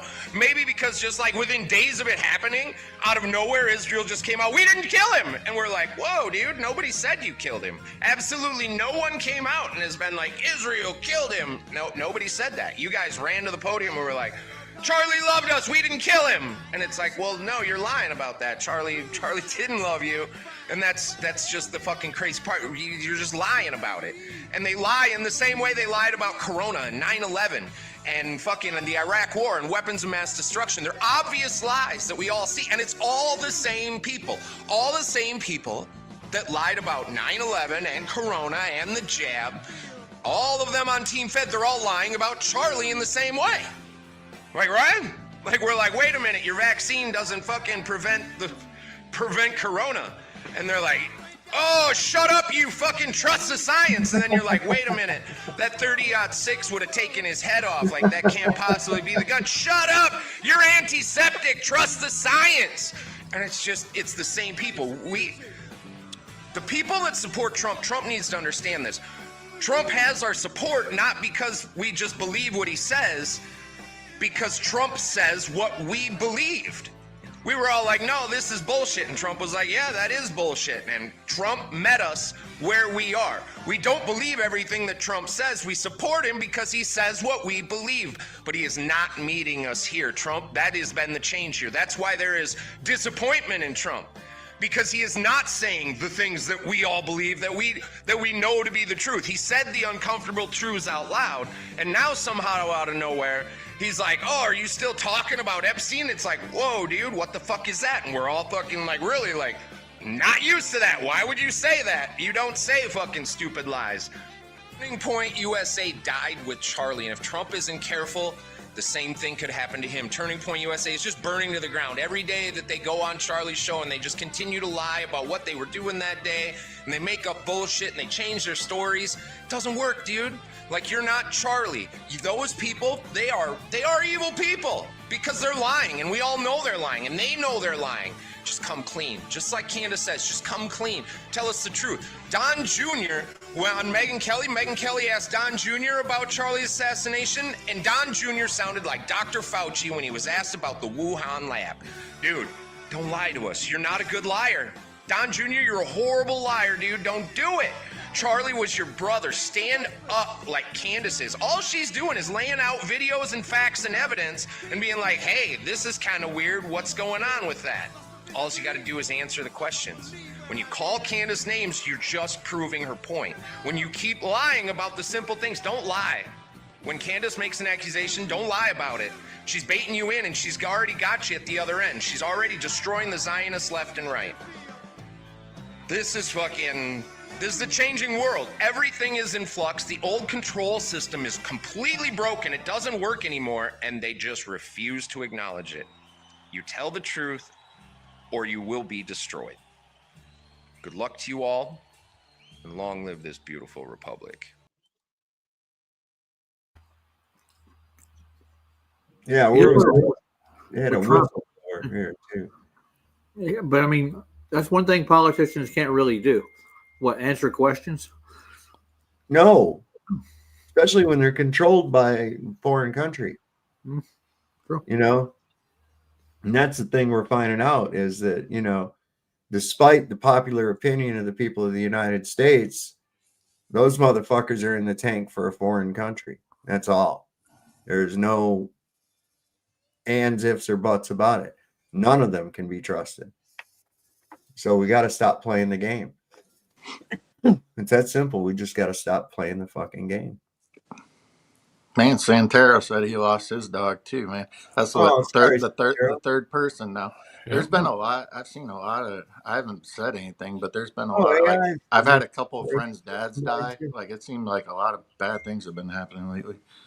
It is. It does. I know. It's the season. It's the season. It's a rough one. The fall.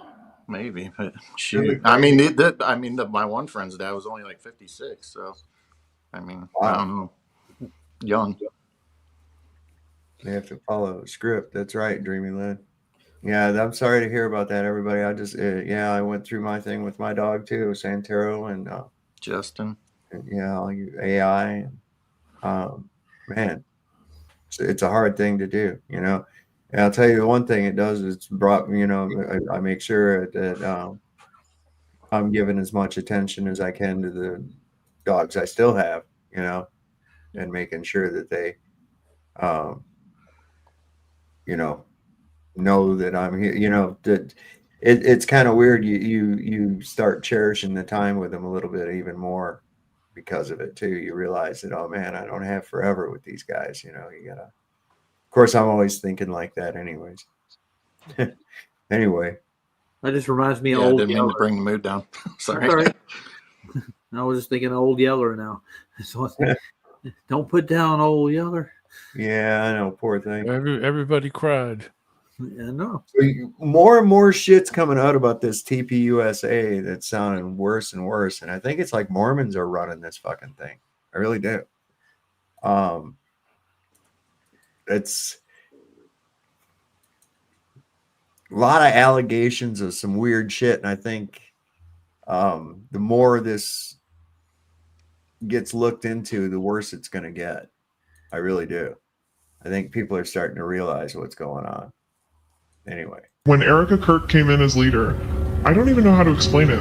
The vibe just shifted, like instantly. And then she starts bringing in all these new people, total unknowns. No social media, no LinkedIn, no nothing. It's like they just appeared. Everyone in the office is joking, well, half joking, that they're all spooks. And honestly, it fits. So people start digging around just to see who we're really working with. And it gets creepy fast. Her mom works for some Israeli defense firm, something to do with missile systems, like the Iron Dome level stuff. Her dad literally wrote the book about how to integrate private companies into the intelligence community. And Erica, she loves to brag about her connections. She'll say stuff in meetings like, if I want to know something about someone, I can have it by morning. Mossad doesn't sleep. Then she'll flash that megawatt smile like she's joking. But she's not. Everyone knows she's not. Does she actually work for them? I mean, yeah, everyone thinks so. She's hinted at it herself. And now, the whole office feels wired, Slack channels are dead. People don't say what they're thinking anymore, everyone's paranoid, like the walls are listening. Maybe they are.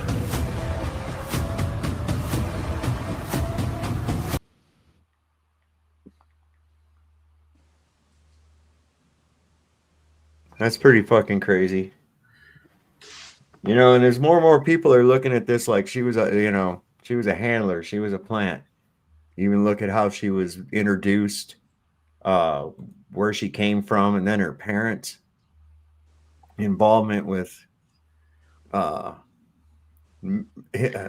weapons companies in Israel. DOD. Yeah, this is not good. Not good. Got cookies. The comfort food. Gotta have them. Oh, this is crazy. You hear about all those bodies they found in Las Vegas, just outside of Las Vegas? Really? No. Yeah, man. This is crazy. So have you heard what they just found in Las Vegas, Nevada?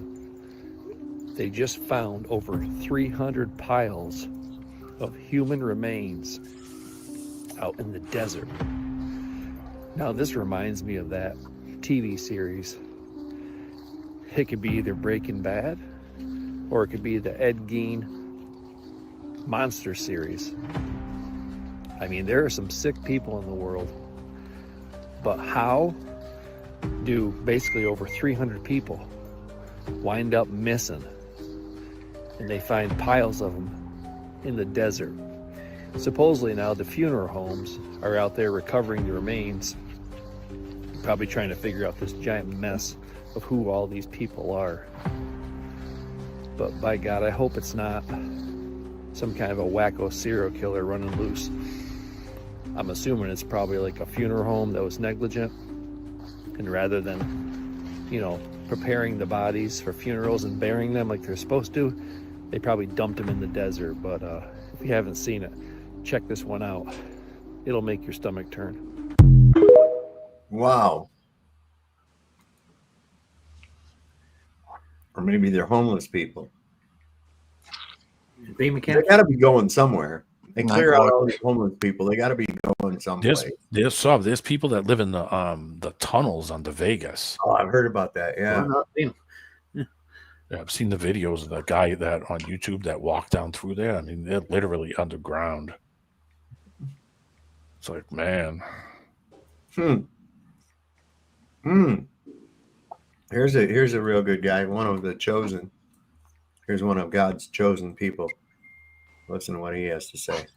6 billion idol worshippers who makes God angry every second of their life. Indian, Chinese, Japanese, Tibet, Nepal, Thailand. So many. India alone is 500 million. China is 2 billion. So many. 2 billion Christians, which are idol worshippers. Between Chinese, Hindus, Buddhists, and Christian, at least 6.5 billion people are idol worshippers that according to the Torah do not have the right to live. Idol worshipper goy, it's death penalty. Not only Jews. Even a goy who bow down to an idol, who believe in JC, deserve death penalty. See there, if you believe in Jesus. 6 billion idol. Shut up. A real nice crowd. Well, that was from God's chosen people, you know. Oh yeah, that was that. Okay.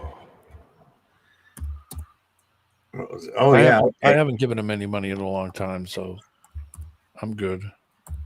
I haven't given him any at all. Apparently, I guess Marilyn Manson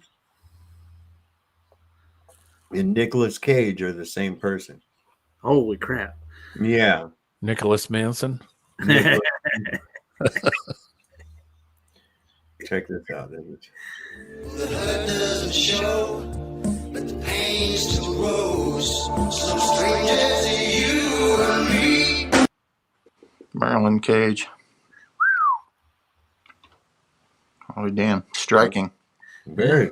Telling you. I always thought it was the kid from Paul from Wonder Years. I'd heard that too. But what do I know? Heard that too. Oof. I'm glad I passed up an opportunity to see Marilyn Manson play live. Thank God. You didn't miss anything. I actually saw him. Yeah. You know, I actually went to see Pantera instead. Better option. I know. I used to go out with this girl she was crazy about Pantera. I never really cared for him much. Did you know any girls back in the day saw that were big into like Alice Cooper and all those? Yeah. Yeah. Oh yeah. Alice Cooper was like the original kind of Joe stage Biden? show and the makeup. Oh and, man, his shit was awesome, man. He would put on a free show in Detroit on Halloween, and he would get executed a different way at every show, and it was like a magic trick too. It was really wild. Like one time, we came out, and this executioner came out on stage, and they had these guards come out. And they grabbed Alice Cooper while he was singing and shit. They put his head down on the chopping block and shit. And it was a guillotine. This guillotine came down and his head popped off and popped into the basket down there. And the executioner walked over and picked up the head by the hair and held the mic up, and it was still singing.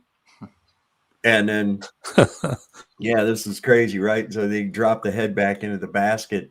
And then the executioner took off his execution mask and shit, and it was him. It was Alice Cooper. It was like, what the fuck? Where are all you investigators on Alice Cooper and Jill Biden? That's Right. what I want to know. Alice Cooper and Jill Biden. You guys got work to do. That's right. Get the fittest flat earther on that. Get the fittest flat earther on that. Alice Cooper and Fakest Jill flat Biden earther. are the same person. yeah, he can whisper while he's Now doing that you've it. said Yes, that, they are. Now that you've said that, I can see it. I'm like, oh my God, yeah, they are. Dr. Jill Cooper. You got a side by side photo you could put up on screen right now? Nightmare. Oh, there's some. They're out there. They look exactly like. What was that, Jim? Welcome to my nightmare. I hope you really like it. School. I hope it'll make you feel like you belong. That's a great jam, man. I like Alice. You should go to his restaurant, Sav. It's great. His restaurant? Yeah, he sells hot dogs in Phoenix, actually. Yeah. Well, I'm not. Why does everybody want me to go to fucking Arizona? What's up?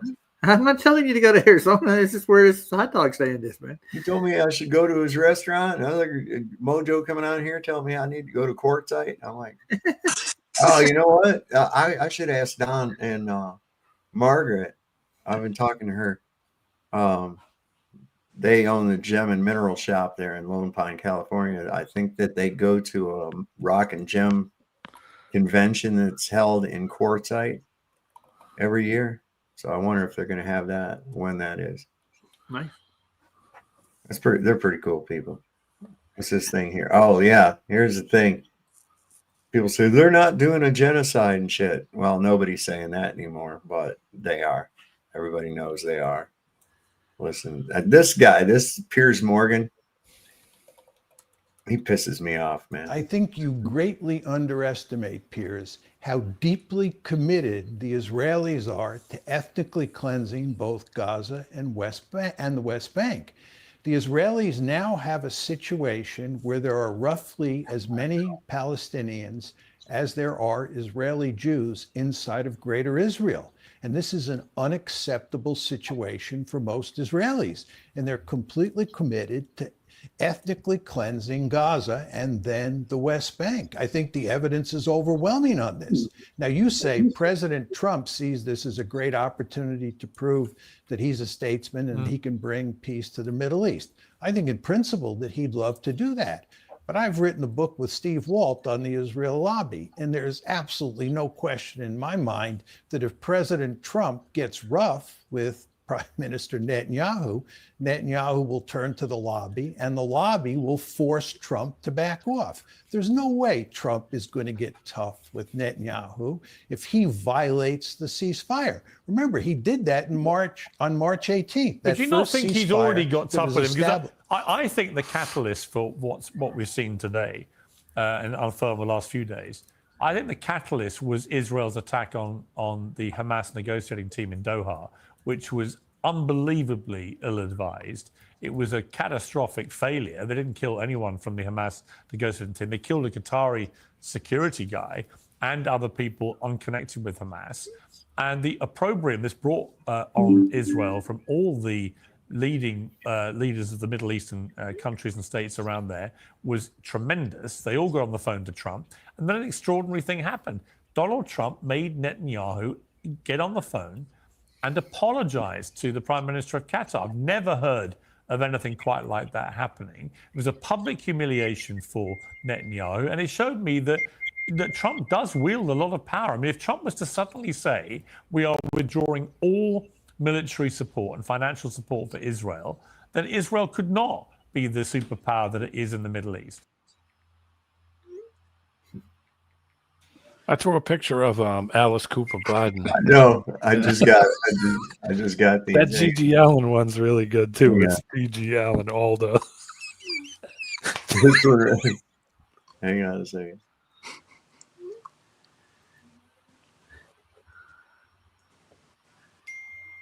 Oh wait, that's the wrong one. My bad.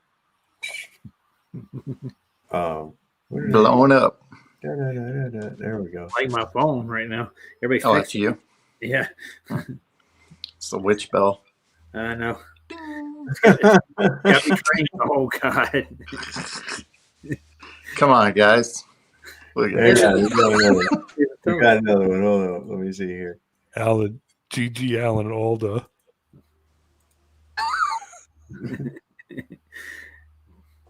We're going to be competition for the fittest flat earther before you know it. Fuck. Beautiful. This is terrible. Alan Alda. What?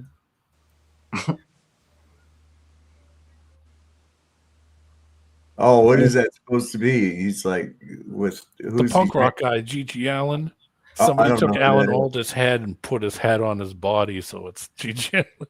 With Came up Alan Alda's head. real small. I don't know who that punk rock is. Like a punk rock guy from the 80s and 90s. Were you into the punk rock scene? Them punk rocks? A little bit. He was. I know the Ramones personally, actually. No shit. No shit. So you actually know Joey Ramone. Yeah, well, not know him, but I've met him like 7 different times, like 7 actually. They play our local punk rock clubs when I was growing up, and we got to be associated with them. We got to hang out and party sometimes. Yeah. Wow, They drink. They drink. Yeah, and we're in a bar. You know, it's a social setting. But Joey scared me the first time I ever met him. He's a big, tall skeleton, dude. Give you a reach around? No, he Cody. Damn, son. and I can honestly say that. The guy in the black and white picture looks like my father. Does he? Yeah, my dad's kind of got that. I think that's Lindbergh. Yeah. But I know My dad is Lindbergh. See, that's it. Oh, so I'm you're the Lindbergh baby. Lindbergh child. Oh yeah.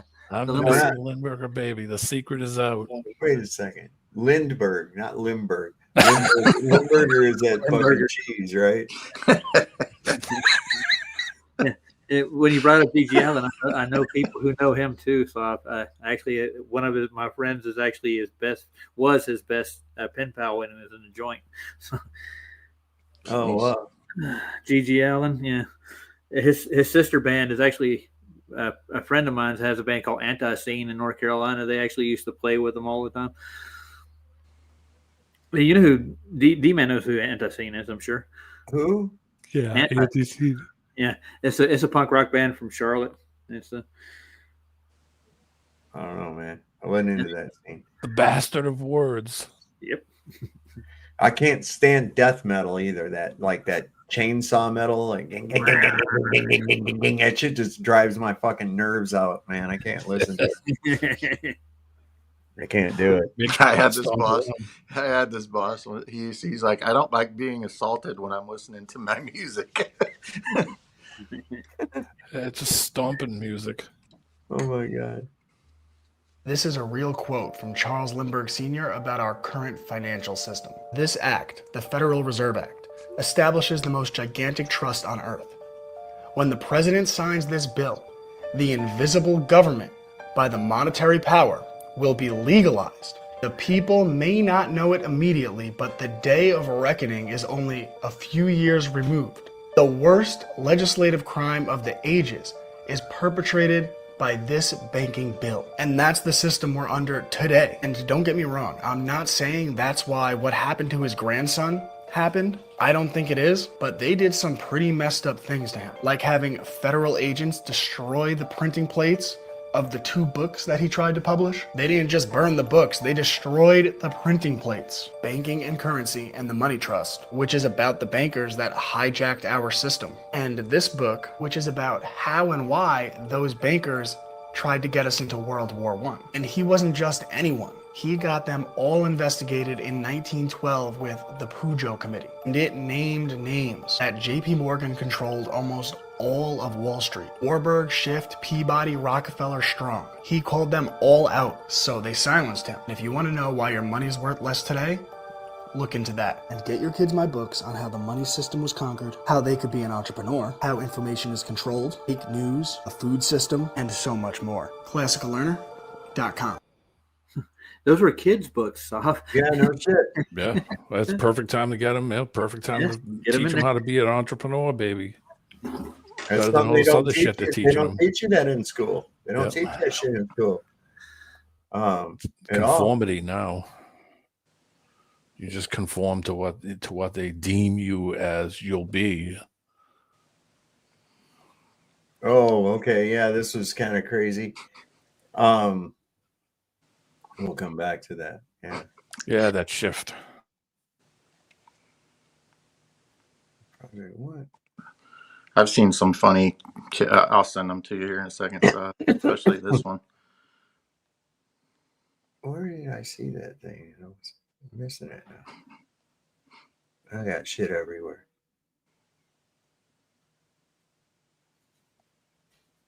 Is this a... Oh, Sav, I threw an Alan Watts link in there too. It's a little lengthy, but it's it's the Alan Watts recording of him talking about knowing things is kind of a curse. Yeah, that's what I'm looking for too. I got a thing about that'll be perfect. I'll segue right to it from this once I find the damn thing. I'm pretty sure it's the full. I didn't listen to the whole thing, but I remember you've played snippets of it. I found it today. Damn it. And the other guy was talking about the weather balloon. Yeah. I went online and found a few websites where you can buy your own weather balloon kit to send a camera up there. How much are they? Well, the other ones, one of them doesn't have a price listed, and the other one says it's out of stock. But I just put the picture in there so that you can see the boomerang looking thing that they have for the camera mount and the electronics, and it's real basic. I've seen ones where they do it in like a can cooler. They lift up a can cooler and then it's got a parachute that pops out and it drops down, and then it has a receiver on it that they can go right to it, drive to it. Damn, now I forgot what the fuck I was looking for. Sorry about that. I thought you were looking for Alan Watts. No, it was. Yeah, And you what had something else. Alan Watts is talking about what in that? He's talking about like About knowing. the dangers of seeing what others don't. Yeah. All right, yeah, I got it. It's a great recording. Damn, where is that? He was a bit of a mixed bag, though, to say the least, because he talked a lot of shit about Christians. And he had some great insight, but at the same time, I don't know, mixed bag. That's all I'll say. Yeah, I hear you, man. Find that in a lot of things. Yeah, you gotta pick it out, you know. Yeah, I mean, some of the stuff he says is very. Sometimes a mixed bag tastes good. You know, you get a mixed bag of nuts and candy. You know, it'll be all right. Mixed bag of nuts and candy. Yeah, you know, like a trail mix or something. You know. Oh, yeah. Yeah, I get what you're saying, though. You know, just. Oh, I can't find the thing I'm looking for, but I did find something I wanted to show too, and then we'll go to the Alan Watts thing real quick. This is great. I love when they stomp one of these fucking guys. Who's that? Somebody popped in. Look, it's Snowman. Hey, Snowman. Hey, soldiers. Huh. You know what? There was nowhere else for me to go, to quote Ceiling Fan Man, who I watch off and on. I'm sorry, I just got these rotten plugs. That was a good plug, I guess. I like Ceiling Fan Man. He's pretty cool. Yeah, I watch him sometimes too. Every once in a while, I'll watch him. Are you all in here talking about conspiracy theories? No, we are analyzing conspiracies. We analyze conspiracies, Pebbles. There are no theories about it. I'm single, by the way. Yeah, well, you know how that turns out. Yeah, I wouldn't say that too loud. You'll have lots of volunteers like the other night. The barbarians are no longer at the gate. They are now inside. Wow. So you're calling Cenk Uygur a barbarian? Well, given he's here, let me bring him into this. Cenk, what is your response to that? Yeah, no, I don't mind because I agree that there are barbarians inside the gate, and that's Randy Fine. Randy Fine is a sick terrorist sympathizer. In fact, if he wants America to do terrorism on Israel's behalf, he has said we should nuke Gaza. That's killing millions of innocent children and human beings and civilians, but he doesn't care. He only cares about Israeli lives. By the way, the Israelis have murdered now nearly a dozen Americans in the West Bank. No accountability from our government. And people like Randy Fine say we owe Israel. We owe Israel a genocide. We owe Israel $300 billion. We owe them no accountability at all when they kill American citizens. They had a pervert Israeli government official that came here in Vegas and tried to rape our children, and we let him go? That's insane. Randy Fine, are you asking for the sick Israeli government to return the pedophile so he could face justice here? No, Randy Fine represents Israel, not America. Everybody knows that. He also said we should starve all the Gazans. So he's right. There's a sickness inside our government. AIPAC and the Israeli lobby have given to 90% of Congress. They've given him $500,000, and that was a giant waste because he works for Israel already. So, Randy, we're all sick of your terrorist sympathies towards Israel. They have committed 75 October 7th. Their civilian kill ratio is 83%, worse than Hamas, worse than any terrorist organization. They have murdered 256 journalists, more than all other conflicts combined. They murdered 104 people today, including 46 children. They burned them alive. And we're sick of Israeli terrorism, and we're sick of people like you forcing good Americans. I love this country. I didn't come here to be an occupied territory of Israel. I came here because I love America and the freedom and the equality and the justice that comes with it.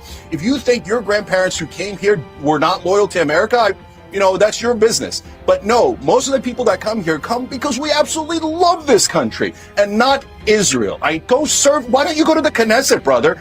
Everybody knows you love Israel and you despise Palestinians and you love Israeli terrorism. So why don't you move to Tel Aviv already? Bam. Boom. Oof. Move to Tel Man, Aviv. that was Yeah, I'm about sick of that. I've been sick of that for years, hearing these motherfuckers all the time kissing ass on Israel and shit. And I've seen them as being the fucking aggressors in that region for the longest goddamn time. And I'm like, what is this? It's like everybody's under a spell. Are you guys not seeing the same thing I am? I mean, what the fuck? Never could get it. Yeah, I just got a letter from space.com. You want to hear it? Space.com. Sure. Yeah. A letter to Congress. The museum officials have warned that the shuttle may be partially disassembled in order to transfer it. It may risk damage in this process. To preserve the pieces for space history. Smithsonian. Like I really needed to know that, but they sent me this in a post. Like I needed to know. You needed to know. I needed to know. Now you know, Roger. Now you Knowing's half the battle. You know what's hilarious is when Elon Musk says that they had a rapid unscheduled disassembly. Rapid unscheduled disassembly, I think he said. Yeah, that's an explosion.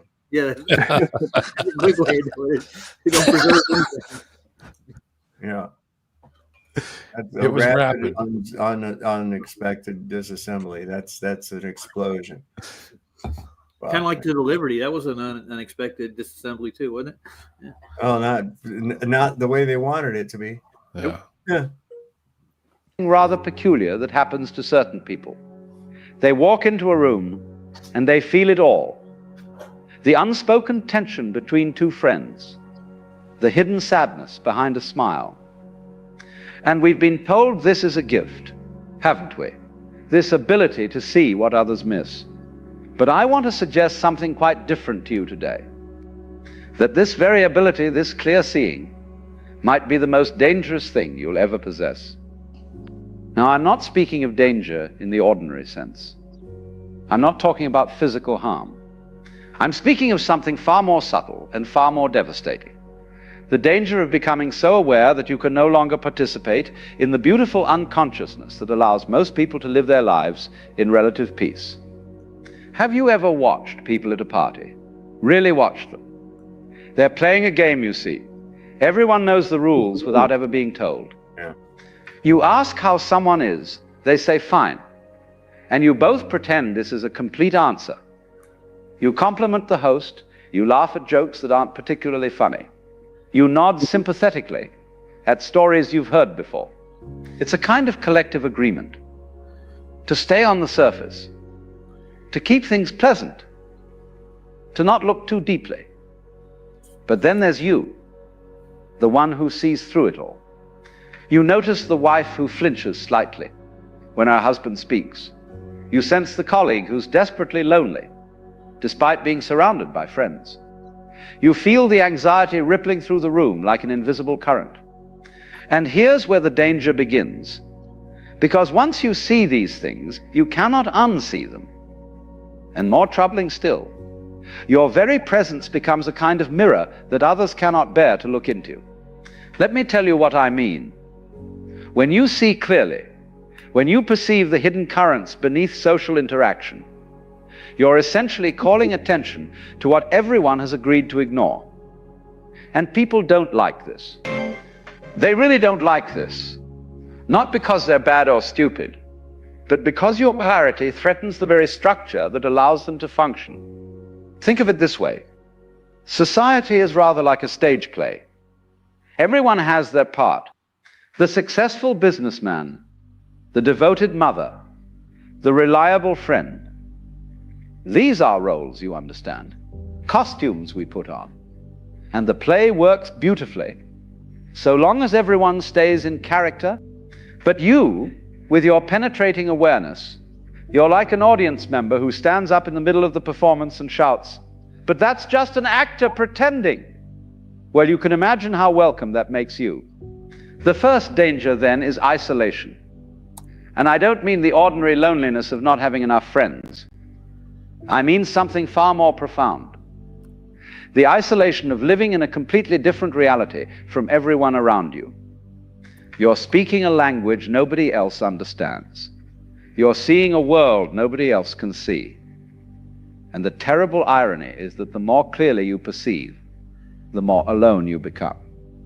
I once knew a woman, let's call her Sarah, who had this extraordinary ability to read people.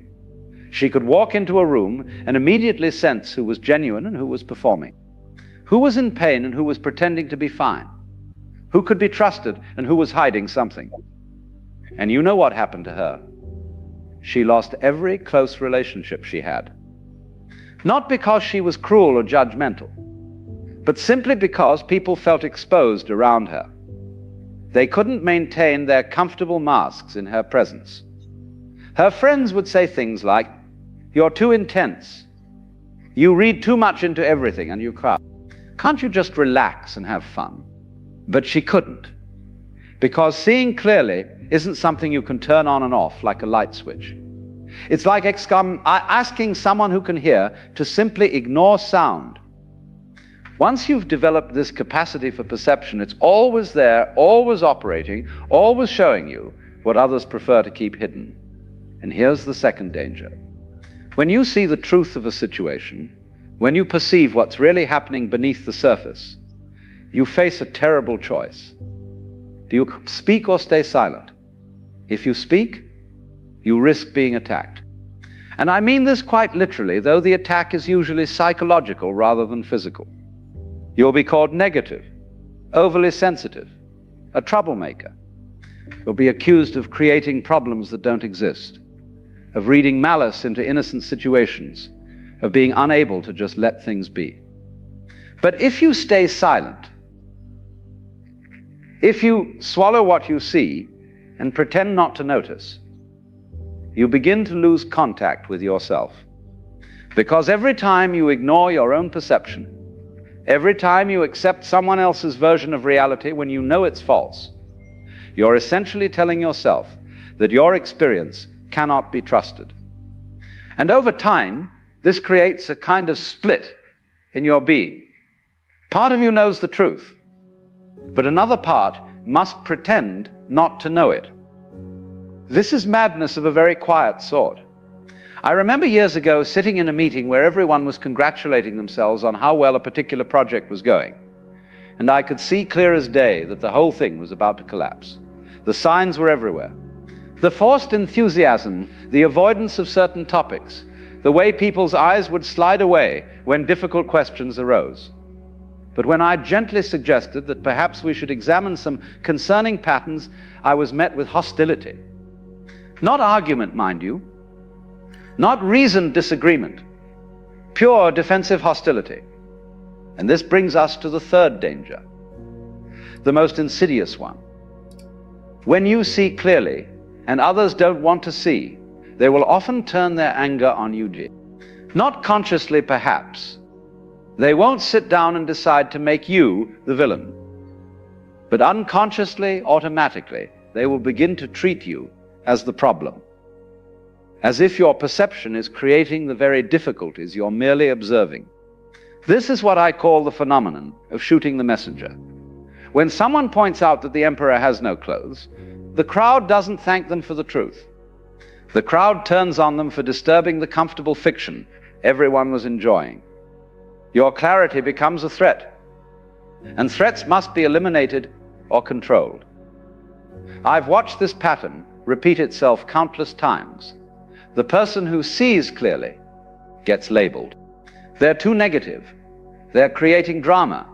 They're unstable. They need to lighten up. They're paranoid. Notice how all these labels have one thing in common. They all suggest that the problem lies in the perceiver, not in what's being perceived. There you go. Spot on. Yeah, I know a quick way around that. It's called alcohol. A lot of it.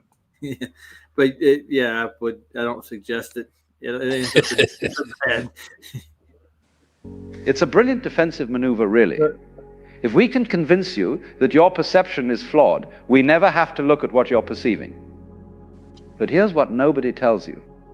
The fourth danger is perhaps the most devastating of all. When you're constantly absorbing the emotional states and hidden truths of everyone around you, when you're perpetually picking up on what's unspoken and unfelt, you begin to lose track of what actually belongs to you. Your own feelings become mixed up with everyone else's. You walk into a room feeling perfectly fine and leave feeling inexplicably anxious or sad or angry. And you have no idea if these feelings are yours or if you've simply absorbed them from the environment like a sponge soaking up water. This is exhausting beyond measure. Imagine never quite knowing which thoughts are your own, never being certain whether the emotion you're feeling belongs to you or to the person sitting next to you. It's like trying to hear your own voice in a room full of people all talking at once. eventually you might forget what your voice even sounds like. I've spoken with people who describe this experience, and they often say the same thing. I feel like I'm disappearing, like there's less and less of me and more of everyone else. And this isn't poetry. This is a real psychological danger. When the boundaries between self and other become too permeable, when you're taking in too much without adequate protection, you can actually lose contact with your own center, your own identity. Now you might be thinking, well, this all sounds rather grim. Is there no hope for those who see clearly? And here's where we come to something interesting. Because the danger I'm describing is only dangerous when it's unconscious, when you don't understand what's happening to you, when you think you're going mad or that something is wrong with you. But once you understand the game, once you see that your clarity is not a flaw but a particular kind of awareness, everything changes. Not because the seeing stops, but because your relationship to it transforms. You begin to realize that you're not required to save everyone from their unconsciousness. You're not obligated to point out every hidden truth or fix every unacknowledged problem. You see, the truly dangerous thing isn't the seeing itself. It's the compulsion to do something about what you see. The belief that if you perceive a problem, you must solve it. If you sense someone's pain, you must heal it. If you notice a group's dysfunction, you must correct it. This is where the real trouble begins, because you're essentially taking responsibility for things that aren't yours to fix. Let me give you an image. Imagine you're walking by a river and you notice the water is muddy. You can see this clearly. Everyone else passing by seems not to notice or not to care. Now you have a choice. You can jump into the river and try to clear it with your hands, stirring it up more in your efforts, exhausting yourself in an impossible task. Or you can simply observe that the water is muddy, perhaps make a note that it might be wise to wait before drinking from it, and continue on your way. The water will clear itself when the conditions are right. Your frantic stirring won't help. In fact, it will make things worse. This is the wisdom that must accompany clear seeing. The understanding that not everything you perceive requires your intervention. But here's the paradox. Once you stop trying to fix everything you see, once you relax into simply being aware without the compulsion to change or control, your perception often becomes even clearer. And more than that, people begin to feel safer around you. Because you're no longer unconsciously demanding that they see what you see or change to accommodate your awareness. Think of it like this. When you meet someone who sees you clearly, but doesn't need you to be different, who perceives your struggles without trying to rescue you, who understands your fears without requiring you to face them on their schedule, how does that feel? It feels like freedom, doesn't it? Like you can finally breathe. Freedom. This is what clear seeing can become when it's integrated properly. Not a weapon you use against others' unconsciousness, but a gift you offer through your presence. You see them completely, and in that seeing, you allow them to be exactly as they are. This doesn't mean you approve of everything or pretend problems don't exist. It means you've stopped making their unconsciousness your personal project. I want to be very clear about something. I'm not suggesting you become cold or indifferent. I'm not proposing that you stop caring about people or turn away from genuine suffering. What I'm suggesting is that there's a difference between compassionate awareness and compulsive fixing, between seeing clearly and making yourself responsible for what you see. The danger of seeing what others don't lies not in the perception itself, but in what you do with it. If you use it to separate yourself, to feel superior, to justify your isolation, then yes, it becomes dangerous. If you use it to attack others for their blindness, to shame them for not seeing, to punish them for their unconsciousness, then yes, it destroys relationships and leaves you alone. But if you can hold your clarity lightly, if you can see without grasping, perceive without controlling, understand without demanding, then your awareness becomes something entirely different. It becomes a space in which others can gradually wake up at their own pace, in their own time, without being forced or pushed or judged. Here's what I've learned after many years of watching people with this capacity for clear seeing. The ones who suffer most are not the ones who see the most. They're the ones who haven't learned to protect themselves while seeing. They're the ones who absorb everything without filtration, who take on every burden they perceive, who exhaust themselves trying to wake up a world that isn't ready to wake up. The ones who thrive, who manage to use their perception without being destroyed by it, they've learned something crucial. They've learned to be in the world but not of it. They can see clearly without being consumed by what they see. They can perceive deeply without losing themselves in others' experiences. They maintain what you might call a conscious distance, not the distance of cold withdrawal, but the distance of healthy boundaries. And how does one learn this? Well, it starts with spending time alone. Real time, not just physical solitude, but psychological solitude. Time where you're not taking in anyone else's emotions or thoughts or problems. Time where you can settle, like that muddy water we talked about, until you can see clearly which feelings are actually yours and which ones you've been carrying for others. It continues with learning to trust your perception without being controlled by it. Yes, you see that your friend's marriage is in trouble. Yes, you sense that your colleague is deeply unhappy. Yes, you feel the dysfunction in your family system. All of this may be absolutely true, but the question is not whether you see it correctly. The question is what you're going to do with this information. And sometimes, often actually, the wisest thing to do is nothing at all except hold the space for truth to eventually emerge on its own. This doesn't make you passive or uncaring. It makes you wise, because you understand that people change when they're ready to change, not when you need them to change. Problems get solved when the conditions are right, not when you've decided it's time for them to be solved. And consciousness develops at its own pace, which is almost never as fast as you'd like. So here we are at the heart of it. The danger of seeing what others don't is real. It can isolate you, exhaust you, turn you into a target for others' defensive anger, and cause you to lose contact with your own center. But it doesn't have to. Not if you learn to carry your awareness consciously. Not if you develop the strength to see without the compulsion to fix. Not if you can remain true to your perception while allowing others to remain true to their own process of waking up. The gift and the curse are the same thing. The question is only whether you'll learn to handle the gift with enough wisdom that it doesn't become a curse. Whether you'll develop the patience and the boundaries and the self-knowledge necessary to be clear without being crushed by your own clarity.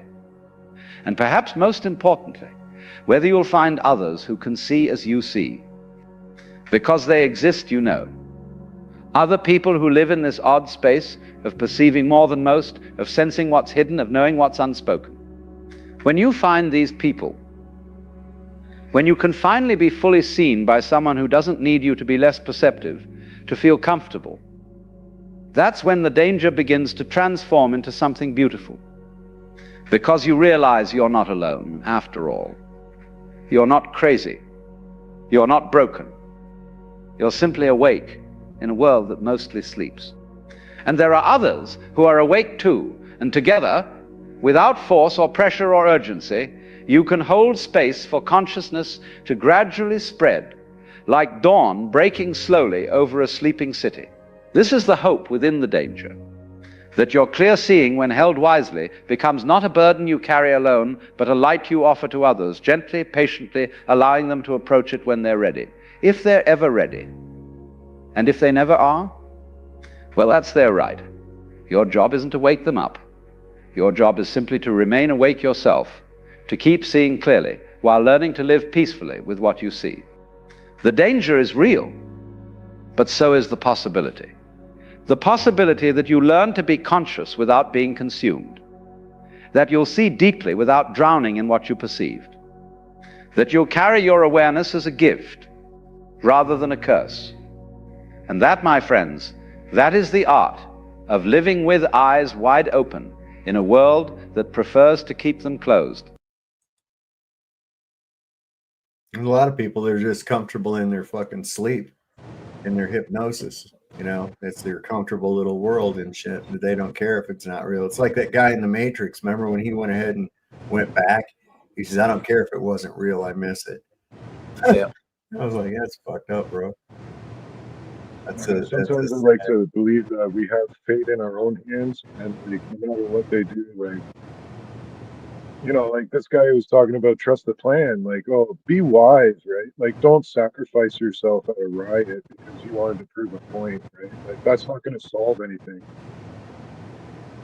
You know, or sacrifice your life for, you know, that's not going to do anything, right? You know what I mean? But at the same time, it's our duty to stick up for each other. It's our fucking responsibility to stick up for each other, especially, you know, see something, say something, right? Like, fuck. You know, I don't know. I'm not Well, I talking said our about duty to stick up for each other. Sure it is, man. I said why?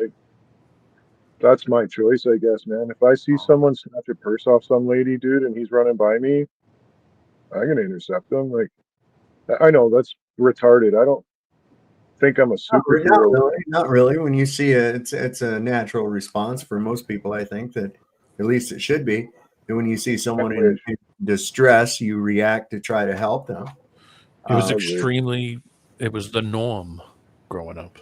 That was expected of you to do something like that. Absolutely. The other thing is that the knowledge of that, the same way they talk about, you know, open carry in Texas, try and rob a Tim Horton, or, you know, you guys have different coffee shops, man.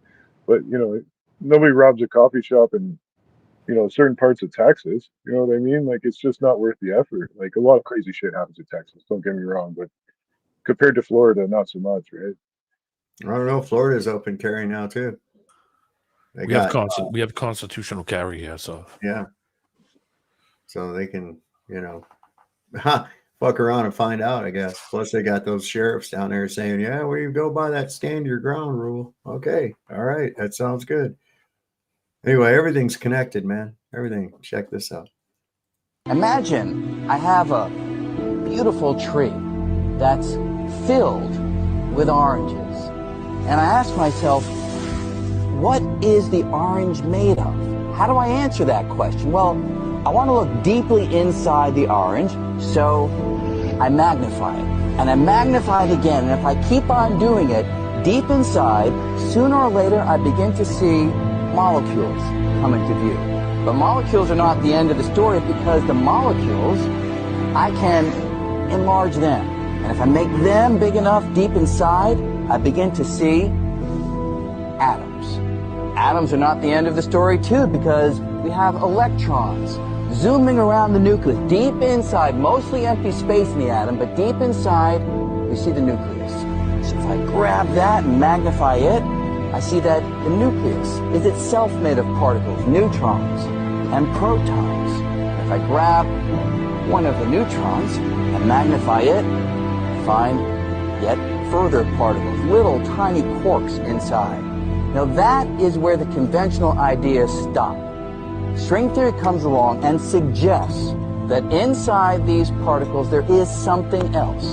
So if I take a little quark and I magnify it, conventional idea says there's nothing inside, but string theory says I'll find a little tiny filament, a little filament of energy, a little string-like filament. And just like the string on a violin, I pluck it and it vibrates, creates a little musical note that I can hear. The little strings in string theory, when they vibrate, they don't produce musical notes, they produce the particles themselves. So a quark is nothing but a string vibrating in one pattern. An electron is nothing but a string vibrating in a different pattern. A neutrino, nothing but a string vibrating in a different pattern still.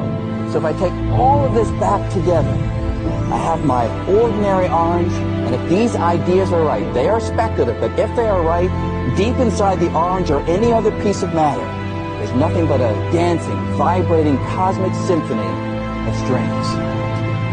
That's the basic idea of string theory. Speculative. I'm glad that he put that in there. It's kind of stringy. Well, I mean, it's like nobody's really seen an atom. They've never seen any. These are just like theoretical particles that they talk about, and they talk about it like it's real. We're covenant atoms right now. I know.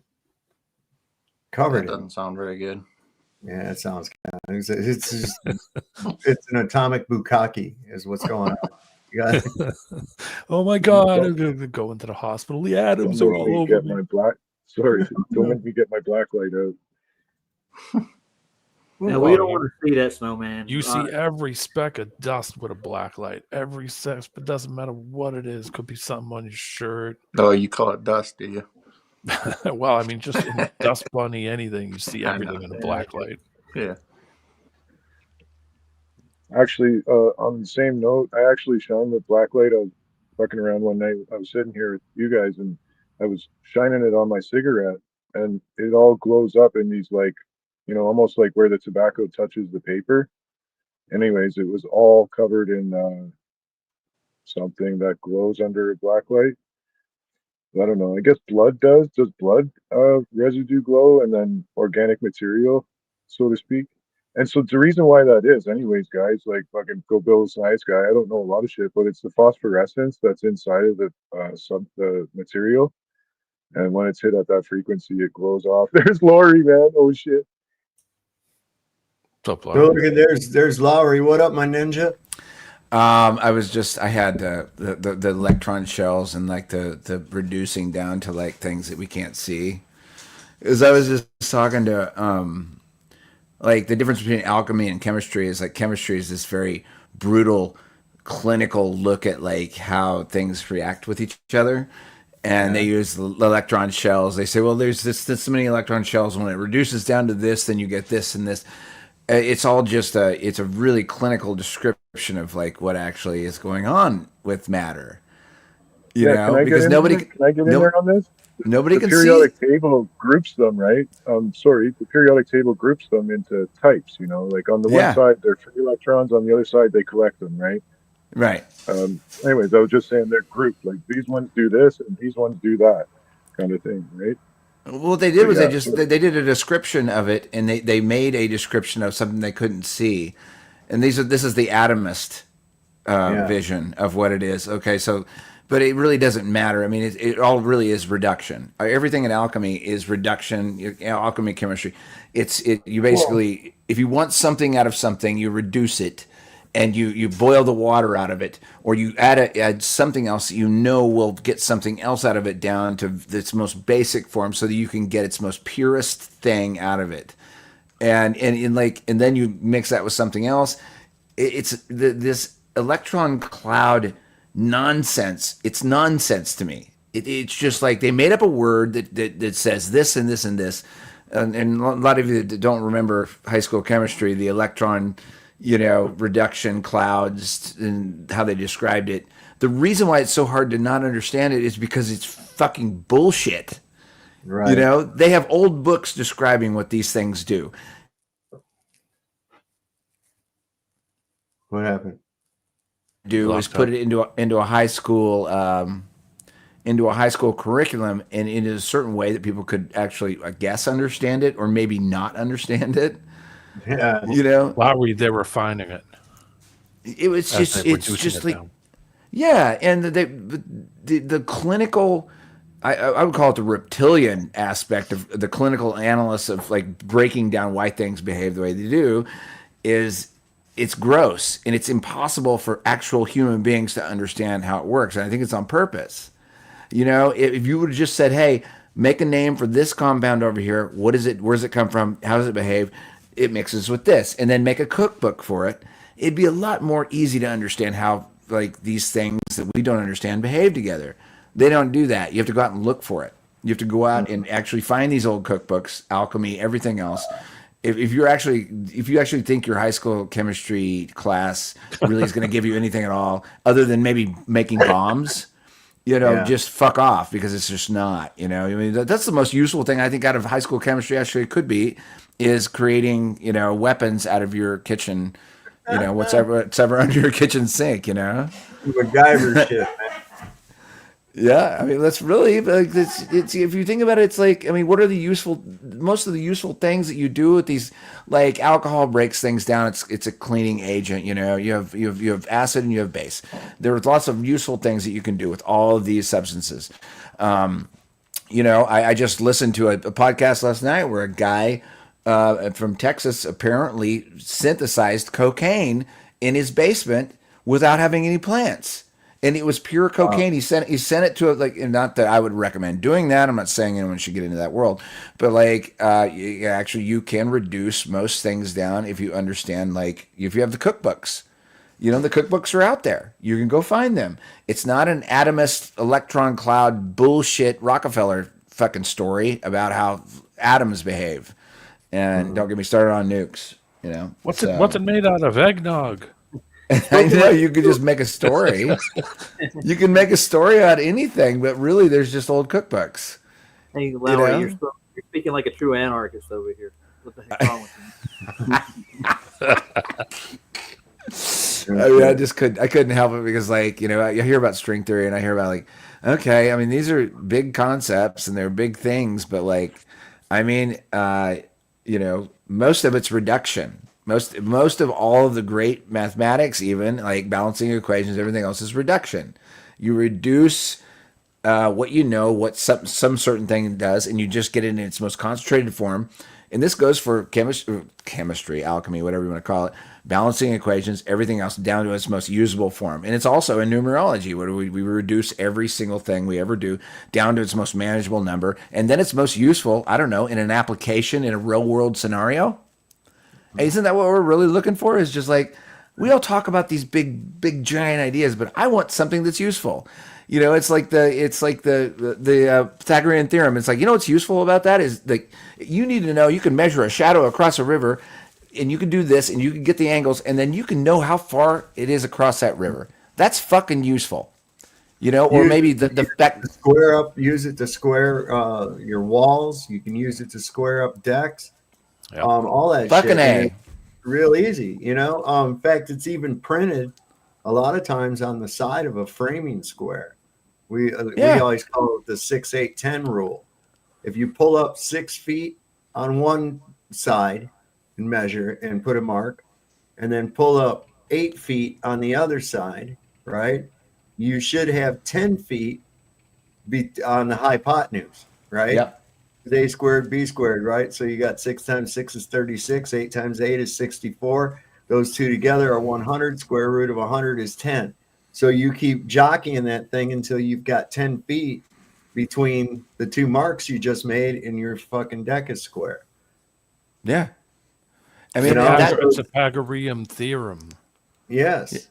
Yeah. And it's useful, right? It's useful for a lot of shit. And like we added all these layers of just dumb ass math. I mean, maybe it balances out in some weird. Is it him that's freezing up? Useful shit. The useful shit is like you know, I don't know, like, you know, if you're making a firing solution and if you have to like shoot a ship on a horizon somewhere, you're like, that's pretty useful.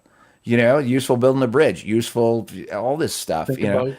Lowry, think about pre-computer era aiming that they did on ships, warships and stuff during. I mean, think about them having to fire stuff 20 miles away, especially with waves.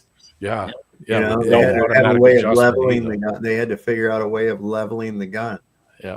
So that There's one thing in my mind. Damn the Coriolis effect. One of the things that plagued them when they were trying to map out the below south of the equator was that all you were left with, because there was no stationary pole star to be able to go by.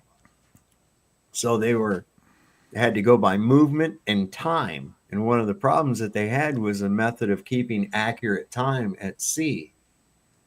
Because like a spring wound clock would start to go slower as the spring wound down. You couldn't use a pendulum clock because you're on the ocean and your ship's rocking all over the place. So that's not going to work out real well. And this is actually what led to the development of the quartz clock.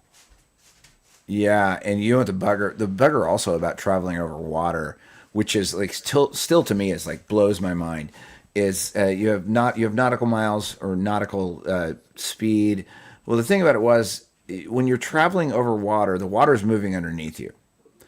So you have both. You think you're vectoring in a certain position, you're heading in a certain way. Right. So you are, but also the medium which you're traveling over, it may be traveling in all sorts of different directions. Yeah. And so all you really have is you have please chat, help me out here, but the nautical miles actually I think is associated with actually your angle from the stars, because you don't actually have a position. You don't have a position on the water because the water is always moving underneath you, right? Right. It's a calculation of position. And this is why the speed record in the south is much slower than it actually is in the north. I love this stuff, They're figuring it using global. They're using global coordinates and shit, and that's what they're going by with their observations, right? But so it shows that they're going much slower, but they're not going much slower. They're just traveling in actuality a longer distance because the meridians do spread apart the further you go south. That's They just should. how it Yeah. should. They do. Well, that's why the run lines are actually longer on the older maps than they are on the meridians are on the globe coordinates. I was always sure, man. I was always under the impression. I just wanted to get on that the nautical mile was slightly faster than a traditional mile, and the nautical mile was slightly longer than a traditional mile. Yeah. So let me ask that. That's a good point. I was like when you say traditionally longer, or whatever it is, it's like but your medium is moving underneath you as you're traveling over it. So what is the actual definition of the length that you're traveling over? That's always been one of the hardest things for me to understand. If you were going over water and the water is moving in various directions from you, the only way you really could actually understand what kind of speed you're traveling at if you were triangulated. In other words, if we believe history, they didn't have triangulation technology, even though I believe they had tons of tech. But that you literally can't really know what actually speed you're going unless you're triangulated by 3 different positions. Am I correct on this? Right. That's why we have to go by position and then calculate the speed that they had gone. Yeah. Time over distance. So they had to calculate it. They didn't have any. And you're right. It'd be the same thing as a plane. If it's going into a headwind or picking up a tailwind, right? It's going to go much faster than than even what the airspeed indicator is going to show, right? If you pick up a tailwind, you're doing 450 mile an hour. You got a 250 mile an hour tailwind behind you. You're going much faster than 450 miles an hour, right? Yeah. You're going like 700 miles an hour, even though your airspeed is indicating that you're only going 450 miles an hour. It's because you got that tailwind. Likewise, the same thing with the headwind.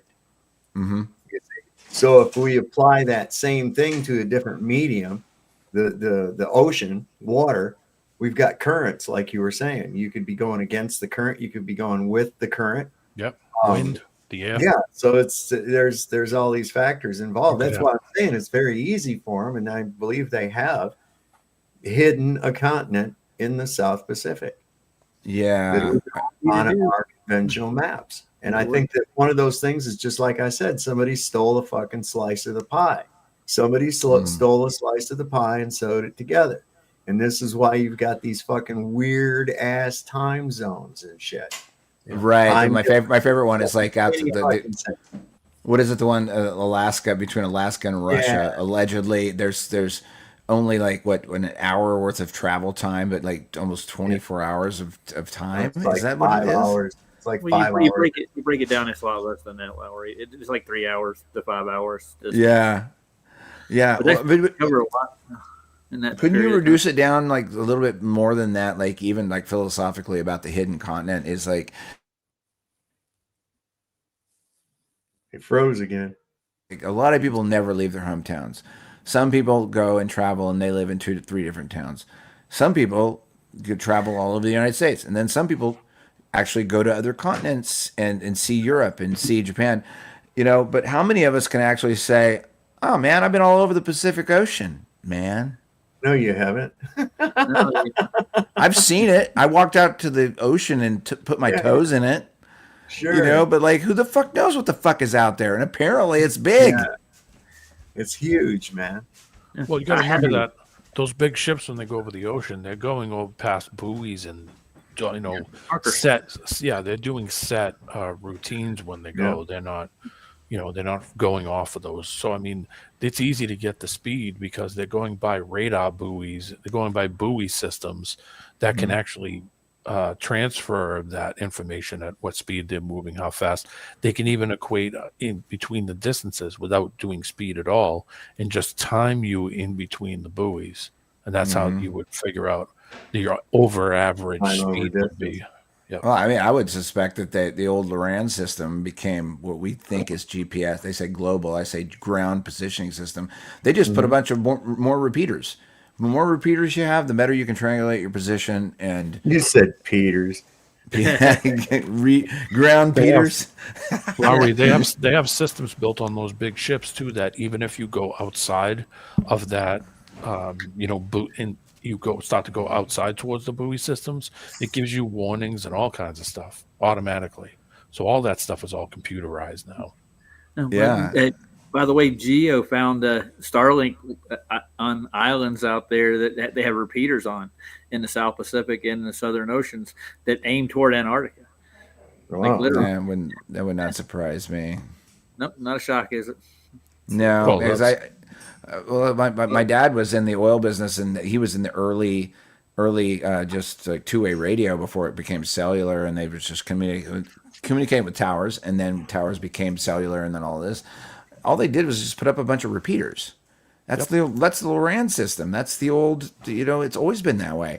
And they just rebranded it in new ways and said, well, no, it's on a satellite. No, it's not. Or it might be on a balloon, or it might be, you know, some other tech up there, but it's just repeaters. Amateur radio does the same thing with repeaters. Yes, never changed. The tech never changed. They just rebranded it and made it globular. You know, it's just dumb.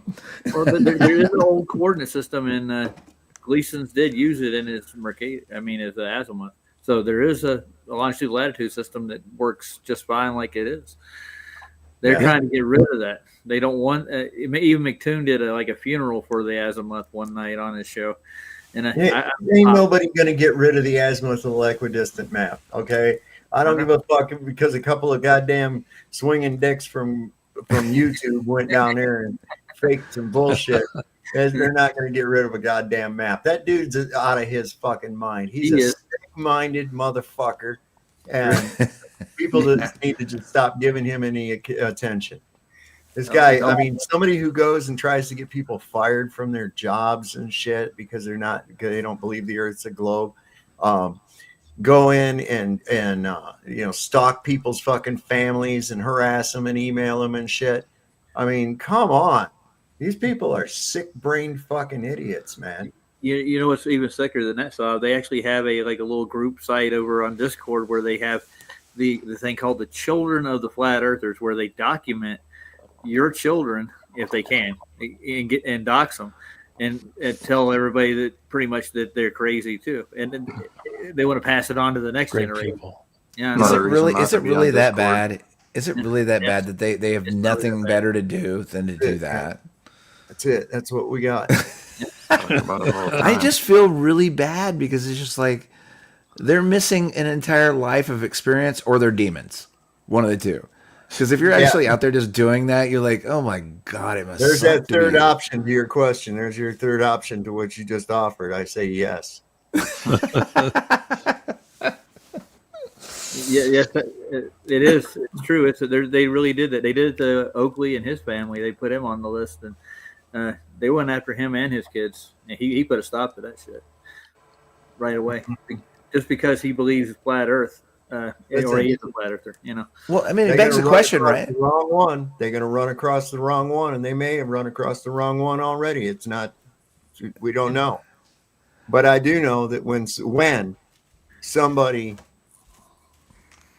seeks retribution for that kind of bullshit, the list of suspects is going to be so fucking big that it's going to be impossible to tell who done it. Mm-hmm. Yeah. I don't know nothing myself. I'm leaving it there. I'm just saying, man. If I was them and I was pulling that kind of bullshit, I'd be sleeping with one eye open. Because sooner or later, you're going to run across the wrong motherfucker. That's for real. That's not going to have a bad memory either. Nope. Isn't it weird that what should be a really balanced intellectual conversation of cosmology, round or flat, should be the most peaceful one ever that you would ever have? You'd be like, oh, you think it's flat? Okay, cool. I think it's round. You could go a million ways on this, and the violence, the vitriol that exists with it, and you're just like, come on, man. Like we can talk about like reptiles, and we can talk about some crazy ass fucking shit, Bigfoot. We can talk about all this fucking crazy ass shit. I'm just telling you that I don't have any evidence of curvature, and you become a psychopath. You become this creature that I don't understand in front of me, and I'm like, why are you so angry, dude? What is it? What's going on? I mean, like, who cares? You like, I don't know about McToon's life. I don't know if he has a family or there's other cats. I don't know, but like, we're not going after them.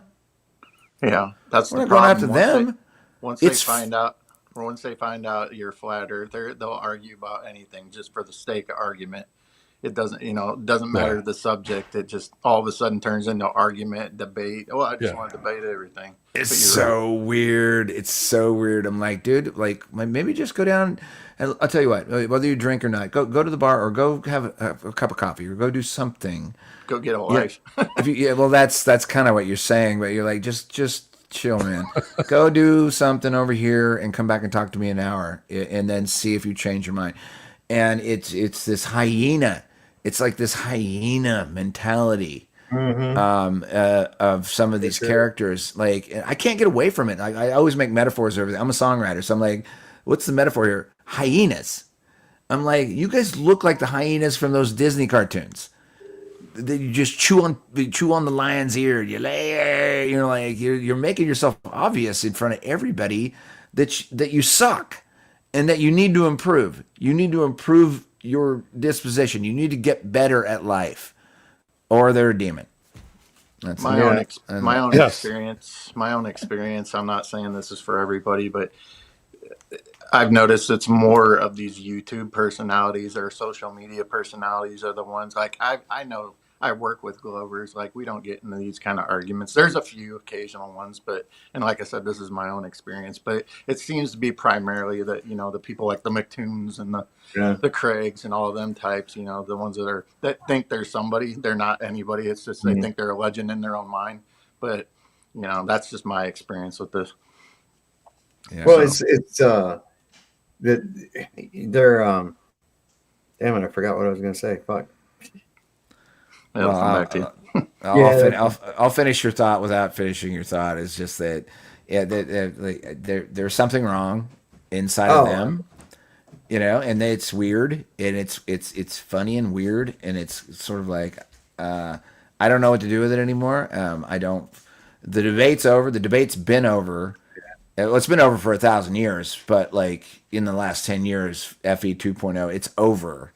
And they haven't answered their basic questions over and over again. We see their responses over and over. So they're not really even debating on a balanced platform back at us anymore. It's just an attack. It's an attack platform.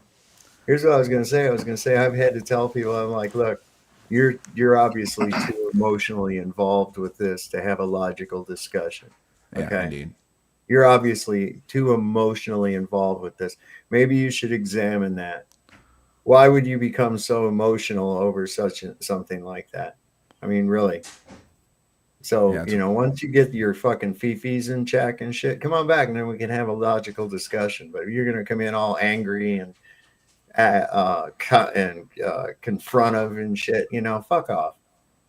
I'm not even interested in talking to you. It brings the energy down. Yeah.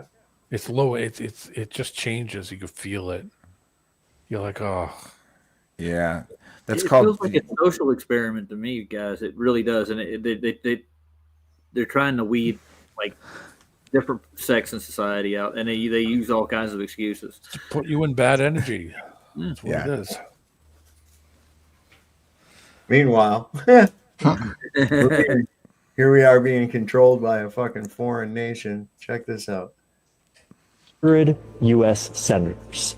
Last year, 93 out of 100 U.S. senators were people whose campaigns had been funded by Israel, AIPAC, and the Israel lobby. 93 out of 100 U.S. senators were taking money from a group that represents a foreign government and foreign interests in order to operate our government on behalf of someone else.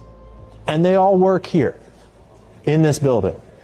This is Representative Ro Khanna from California, and he does not take AIPAC money according to the website Track AIPAC. Here's what he had to say. It's too much. I mean, it's too much. If you have people who have a particular point of view, in AIPAC's case, they're basically whatever Netanyahu does is right. That's their point of view. And they're saying, okay, if you don't take that view, we may come after you. We may have millions of dollars spent against you. Now, ask any American content creator what the scariest subject to cover is, and the answer is Israel. Even YouTubers I know say their channels were shadow banned for months after covering them. And folks, the plot around free speech thickens. News just broke that Larry Ellison, co-founder of Oracle, will be buying TikTok, a platform where young people can freely exchange unfiltered ideas. No Israel connection here, right? Wrong. Ellison is one of the IDF's largest private donors, giving the army tens of millions of dollars through Friends of the IDF, a nonprofit that brands itself as a non-political, non-military organization, but somehow also is the official U.S. partner of Israel soldiers. Wow. So is it any wonder? And these people start taking over all our social media and everything else? The fuck? They got to spin their side of it and make it look good. That's why they're doing all this stuff. They're going to flood the network with the info, favoring them. They got to make themselves be the good guy in the process. Well, they're always trying to paint us out as the good guys, but we're not. No. We've never been the good guys. I mean, even back World War II, we were not the good guys. Here we was. I know everybody thinks it was noble that Grandpa hit fucking Normandy and evil Germans and shit like that, but all he did was aid Stalin in spreading communism across Europe. That's all he did. Yeah. The only stonewall against the communist onslaught was the Germans. Lowry's gonna be lurking in the background, he said. Of course he is. Who's this? What is the art of lurking? I've heard this before. There's an art to it. Stay out of my window. Oh, okay. I'll make sure I will. You won't be. That's why I'm down here. There ain't no windows down here. Nobody can stare in on you. Yeah. I can do anything. So this is starting to get ridiculous. They won't release that fucking list. Shut the fucking government down before they would release that shit. That's what that's all over. That's what that shit is all over. And it's been 7 years since they first arrested Jeffrey Epstein. Think about that. I hope they don't open it up back up ever. Oh, there he is. Huh. How'd that kid get there with him?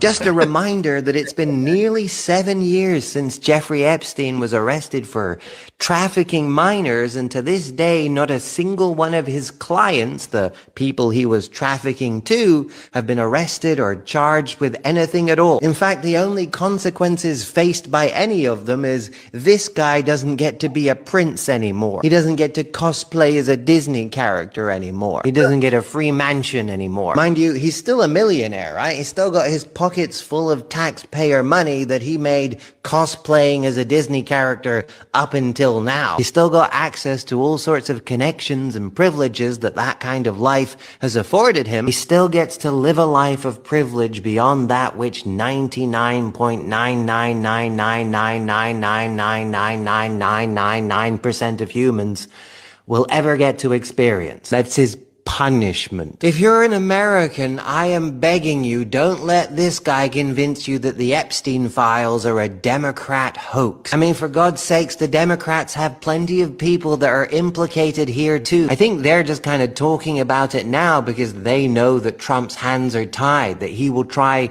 and cover this up no matter what. So they're just trying to take advantage of how bad that's going to make him look. Remember, they didn't release the files either, right? If there was information in there that was harmful to Trump, but none that was harmful to people that they need to protect, then they would already be released. This really isn't a left versus right or Republican versus Democrat issue. This is an up versus down issue. This is about whether or not the wealthy and powerful are indeed above the law, if they have the power to abuse minors and face no consequences, if they have the power to participate in a global trafficking ring, get caught, and still get away with it. And not just get away with it, but use the very institutions of power that are supposed to protect people that are supposed to hold them accountable in order to protect themselves. This story cannot just disappear. This can't just become like a fringe topic for conspiracy theorist YouTube channels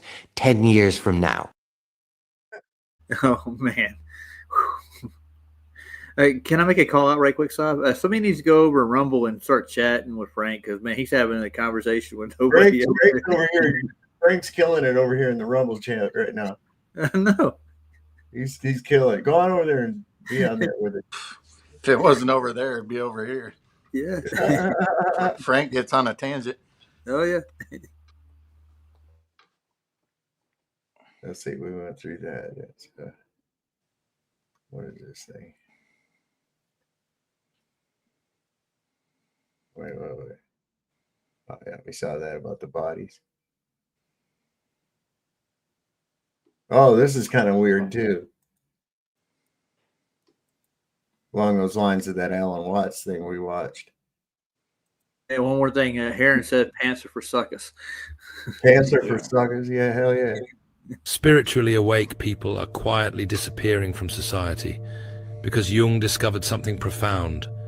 When you become genuinely conscious, staying engaged with unconscious social patterns becomes psychologically unsustainable. But this withdrawal serves a specific purpose. It's temporary recharging that allows awakened individuals to return and offer authentic connection to those ready for deeper relationships. There's a mass exodus happening that most people don't recognize. The most psychologically developed individuals in your workplace, your social circles, your family, they're quietly stepping back, not from anger or superiority, but from what Jung called consciousness fatigue. Jung predicted this pattern over a century ago. He understood that psychological awakening creates what I call dimensional incompatibility. You're operating from a different level of awareness than the collective social environment. And maintaining that consciousness while surrounded by unconscious patterns requires enormous psychological energy. If you've been feeling the pull to withdraw, to need more solitude, to find social interaction draining in ways it never used to be, Jung would say you're not becoming antisocial. You're following an archetypal pattern that every individuating person must navigate. The consciousness burden. Why awakening creates isolation. Psychological development doesn't make life easier. It makes it more complex. When you begin seeing unconscious patterns operating in yourself and others, you can't unsee them. This That's what have we said? You can't unsee shit. That's why I can't understand somebody like the guy in the Matrix that went ahead and said, "Yeah, I don't care if it wasn't real." You mean Cypher? You're talking about that guy? Yeah. I like the steak, even though it ain't real. It tastes good. I don't know. It's a blessing and a curse. Yeah. Here's Did you Hubble. see- Go ahead. I was just gonna say, did you see those? I ran across some old children's books. I don't know if you seen. I sent those to you. Oh, yeah. Hang on. They're pretty good. You don't have to show them now if you don't want, but they were kind of funny. I thought. Yeah, I'll have to get into those. I gotta transfer shit. Yeah. I got no transfer powers. Oh, it's Just listen to the following confession of Mike Mislinski, Deputy Mission Operator, Manager of Hubble Telescope. It took the money for Hubble. They never built it. They built a dummy model which got showed to the public. The reason for that is because nobody can go above low Earth orbit, and they knew they could never put it in space. They then went to Congress and got another billion, having pocketed the first billion, and all they made was a model, and they built an identical piece of equipment and put it on Sophia, a 747. From specs, could see a little bit better than the one that was supposed to be in space. Sophia took the same exact picture of Hubble on the same day of the same exact object in space. He says, I was on that mission. You were on board Sophia when you took that photo? He says, yeah, we did that. Jackpot. And I said, oh my God, I can't believe he just said that. Mike Mislinski is the Deputy Program Manager for the Hubble Space Telescope. That sounded like Crow, didn't it? Yeah. It did. I was waiting for Jason Lingren to kick in there. Well, Crow. It might have been him. It was. I've Probably seen it. was. Yeah. I used to subscribe to Crow Radio, and then he started getting weird. I think he got money hungry after he made his film, and he got that award for it. So. The moon. Oh, yeah. About the moon. I thought it was because he started hanging out with Jews.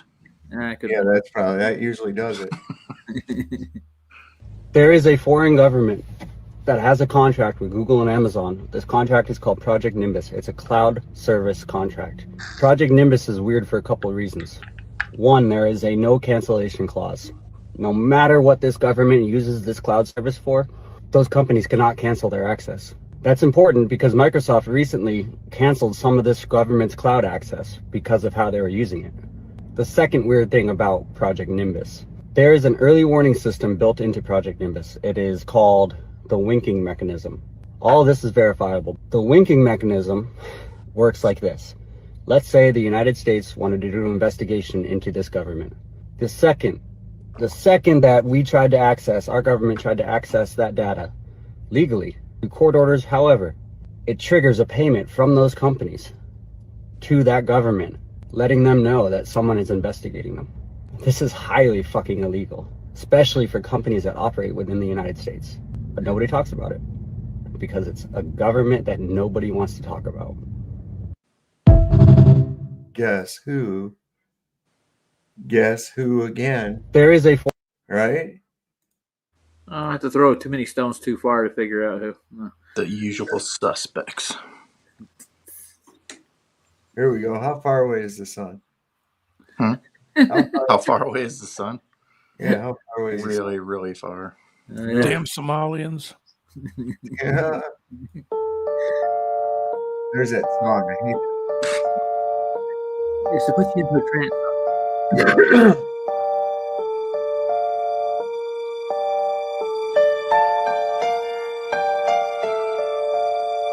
We call it perihelion.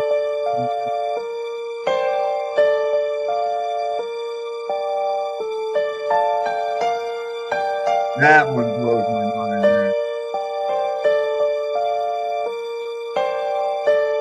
It's not going to tell us how far away it is. Never want to tell us. We're never going to know. How about what is it made out of? Let's ask that question. See if we get a real answer out of it. Cheese. Oh wait, no, that's the moon. Yeah. Well, it's definitely not a hydrogen explosion falling in on itself, is it? Oh, that's most likely what it is. That's the most probable thing because, you know, gas has a tendency for some reason to ignore its own behavior and just go, hey, you know what? Let's join together and become a mass without anything to hold us together. You know, it doesn't dissipate neither over the thousands of years we've looked at it. So, yeah, weird. No entropy. That can't be right because that's oddly specific. 93 million, like it ain't like 0.5678. You know, like, I don't know, 93. Well, they landed a probe on it, Cubby. Come on, they know where it is. They bounced the radar off it. Yeah, that too. Yeah, they sent a probe, bounced the radar. But if you actually look into what the radar that they use to do what they said they did, it's not really radar. Or a laser. It's not a laser neither. There's two different, I think, MIT experiments where they tried to figure out the distance to the sun, and they used like a radio style radar system of the first one, and it's kind of inconclusive because the sun's letting off a lot of heat and energy, so it's kind of hard to bounce a radar off of it. Yeah, you're not going to bounce a radar off the sun. I'm not even going to try and begin to think that that's even a thing. It's so stupid. I mean, but people say that all the time. Oh, they did it with radar. Okay, sure they did. And then they did another one with Venus supposedly in '63, I think, and that's kind of inconclusive too. I think, from what I can tell. 63, huh? Yeah, I think it was 63. Which one gets down to 33? I don't know. No. Not the 30. moon. Yeah, probably. It was a pivotal year, though, 1933. So when they implemented the birth certificate, the United States declared bankruptcy. There was the Gold Confiscation Act. There's like weird, full huh? immersion right into the fucking beat system, babe. Wonder why they started using that number. What year did the Wall Street crash happen after that? That was 1929. 29, so it was like right before then. So, I mean, it's all correlating there, isn't it? Of course. Break the market, take away all the funds, sell all the good gold, and put everybody on the state welfare. Beautiful. Where did I have that? Hold on a second. Let's see if I can find that. Hopefully I can. They're eating the cats. Who's eating cats? Chinese? That's what they're going to be doing. Yeah, bring that meme back. They're eating the cats. They're eating the dogs. I know, that was funny. See all the crap we've forgotten, man. So like, just go back through the year. We should do a year review at the end of this year and just go back on all the stupid shit that we've forgotten. I already did that. Sovereign Soul, Unchained Mind, year in review. Wouldn't that be great? It'd be a long thing, but that'd make a hell of a book. 8-hour stream. Yeah, you might have to put it in different parts. Part 1, part 2. Break it down into different episodes. You can do like Keith did, make a documentary. There you go. Yeah. Whenever he ran across a big subject, he'd make a documentary. Oh, this might be good. This might be pretty good. Hold on. If the moon was completely untouched before 1969, how did NASA know exactly where to land without ever testing the ground? They told us it was the greatest leap for mankind, right? But think about it. If no one had ever stepped on it, no probe ever truly tested its surface before, how do you know the first landing wouldn't sink the ship into dust, or hit a hidden crater, or worse, bounce off? They said the surface might be as soft as flour, yet somehow they nailed the exact landing spot from 250,000 miles away. They even knew the ground would hold the craft's weight, down to the exact pressure per square inch. How?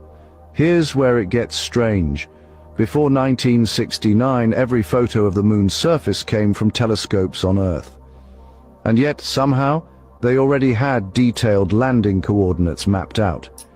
Isn't it odd how that same precision wasn't possible for the bottom of our own oceans? And we're told they could radio crystal clear messages through space vacuum, yet my phone can't hold a signal through a tunnel. So were they testing something else all along, or testing us? If the moon was the first step, why have we never gone back? For real? Why are the original tapes, data and flight paths conveniently lost? And if they could land there without testing the ground first, what else did they already know about that place? The more you dig, the more it feels less like science, and more like a storyboard.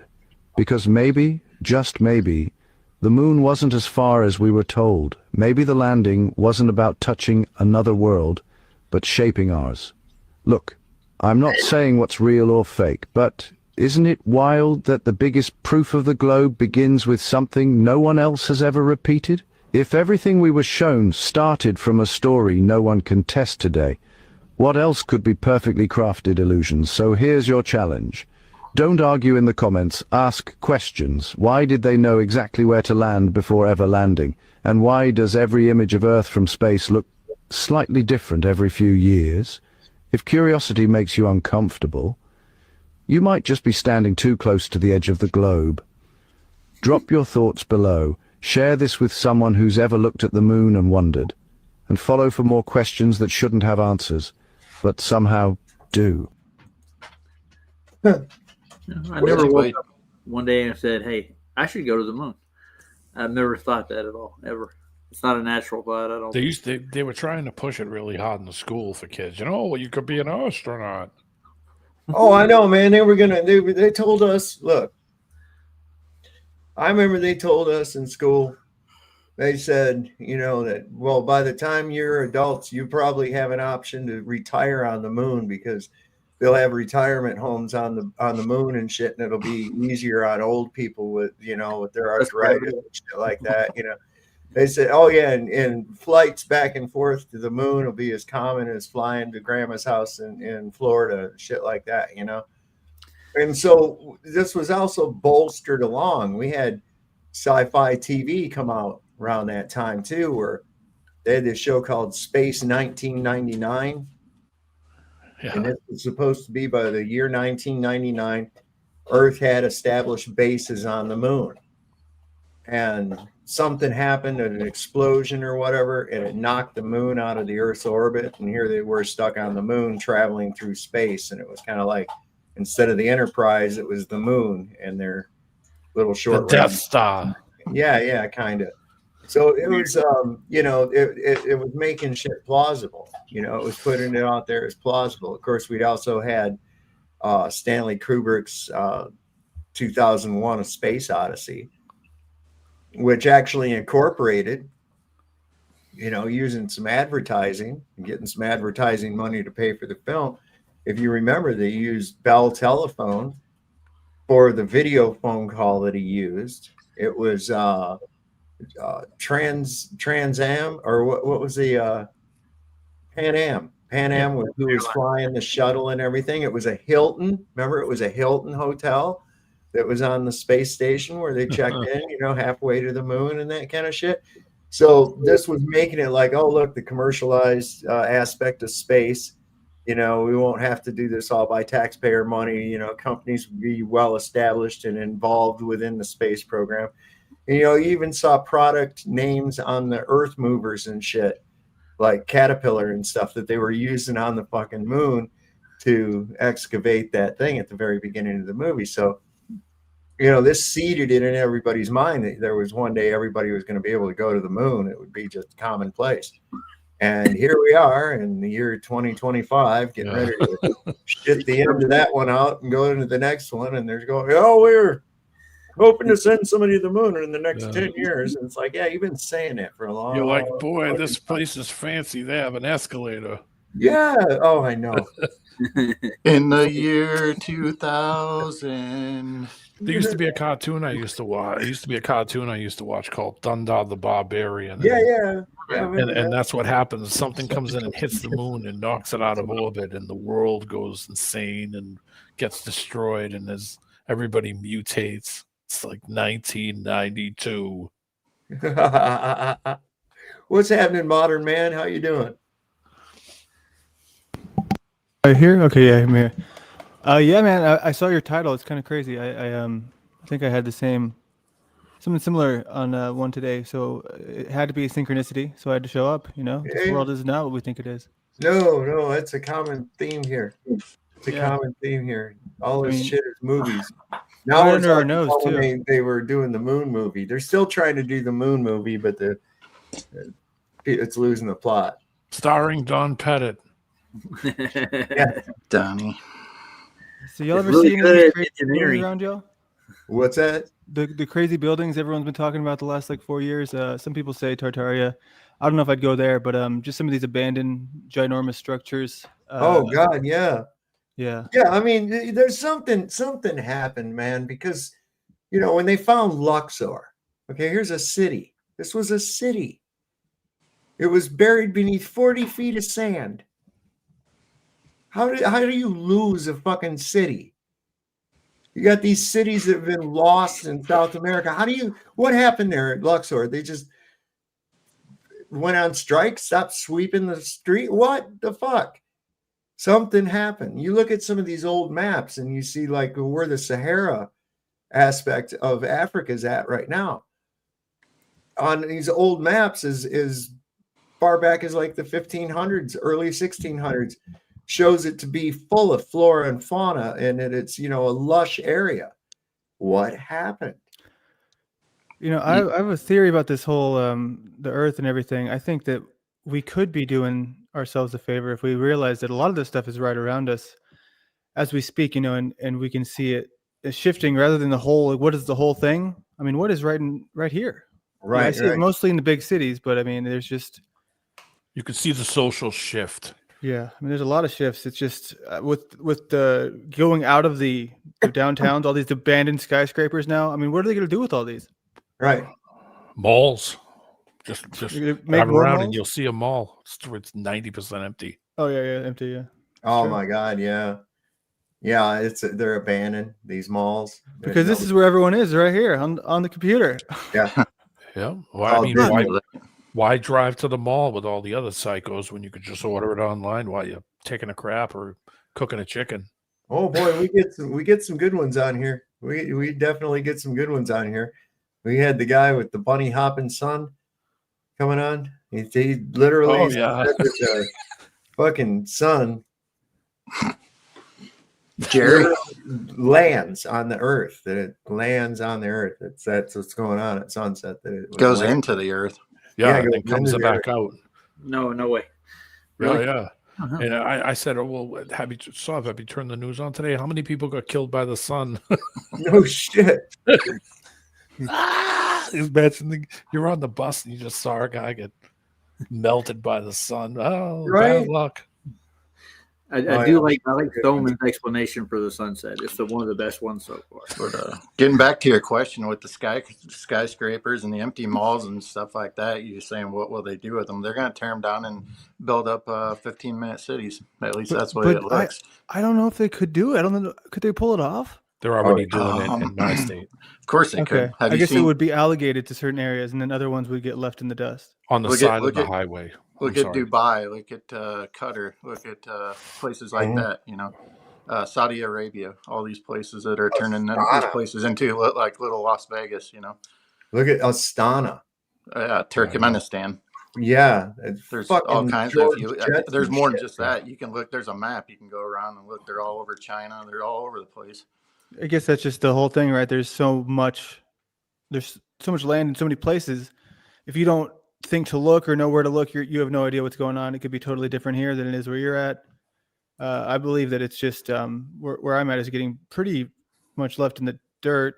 Everything is. The United States is at best a third world country. So the other countries will have the smart cities mostly, is what you're saying. Oh, they'll have them here. They'll have them here. Have them here. I have no fear of that. They're purposely destroying areas that they've already put in zoning ordinances that prohibit people from rebuilding. I'll just give an example of where I'm at right here. Like more and more, you're getting more, and I'm all for health and everything, but more and more, they're taking away roadway and putting in more bike paths and walking paths, and they're narrowing the streets almost down to nothing. You know, I live enough in the city and I can escape to the country, but in the city here, it's still, they're like making everything within walking distance. Basically, they want everybody to be able to work, get your necessities, your essentials within a walking distance, go to the hospital, wherever it is.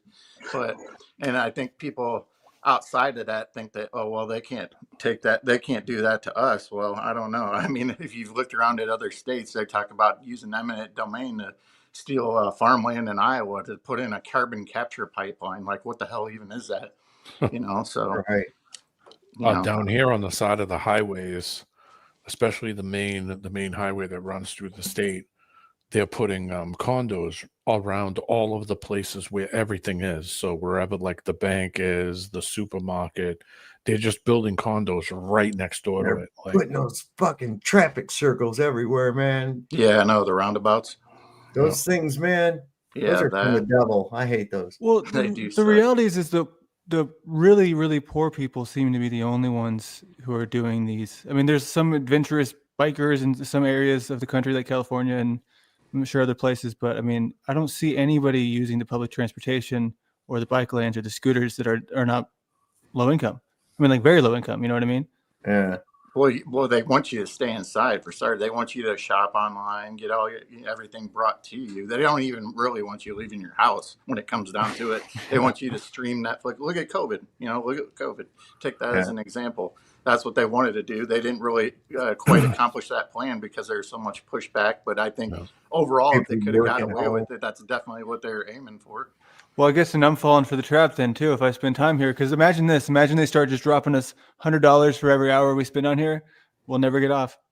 Right. Yes, sir. All right, I'll stay on the computer. Welcome back to Sovereign Souls, Unchained Minds, 13-hour and 30-minute show. Yeah, but we're still going. Say something nice about Sorry. Israel. Say something nice about Israel. Get my Yeah, son. the greatest country ever. Cha-ching. That's So also hold what up. So Go ahead. I didn't mean to cut anybody off. Sorry, my Wi-Fi is acting crazy. I don't know if I sound laggy or not, but No, you're all right. I just joined the stream. So y'all been going for 13 hours right now? No. 3 hours and 30 minutes. Actually, 33. Right when you asked. Wow. We're going had- 3.5. In fact, I'm getting ready to shut it down. It's 1 o'clock in the morning. Oh, okay. My bad. No, I just joined. I just typed in StreamYard on YouTube and hit live, and was just trying to go through all that, get away from all the big main streamers, see what all the low, see what like Yeah. the low streamers are streaming about, basically. Yeah. Yeah, Sav was just laying down. He's back. I was just now come back. Yeah, he's Welcome doing to shit. hour 14. Oh, never mind. I see the live 3 hours and 30 minutes, but that still is a long time live streaming and discussing.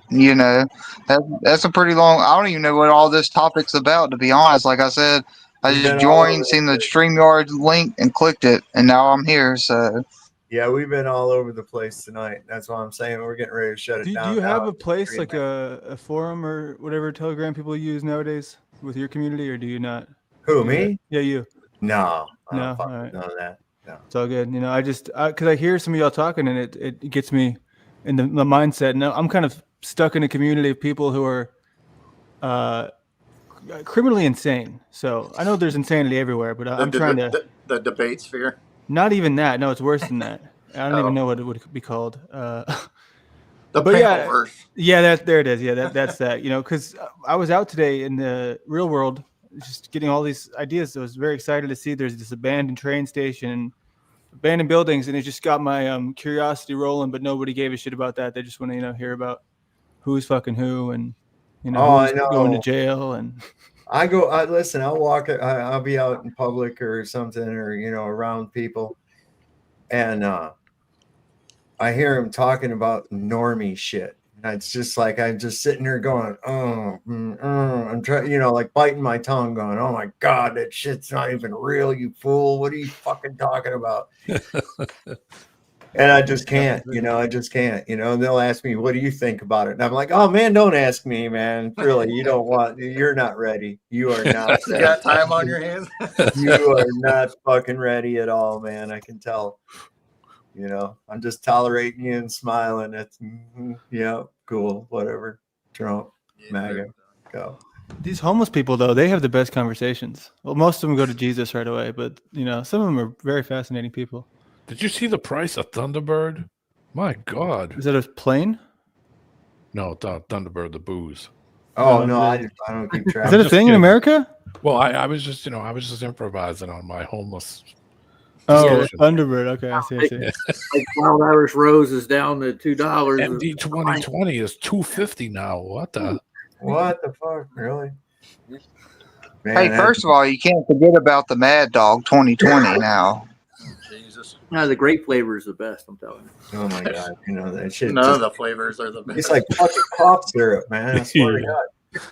Oh man, come on, don't even talk about it. You're making me sick. Yeah. That's the thing. That's really crazy. I even talk about alcohol and shit. I start getting kind of queasy and shit. I don't even like the idea of it. It's just Ruined a lot of lives. Oh yeah, it does daily, dude. Including my digestive system.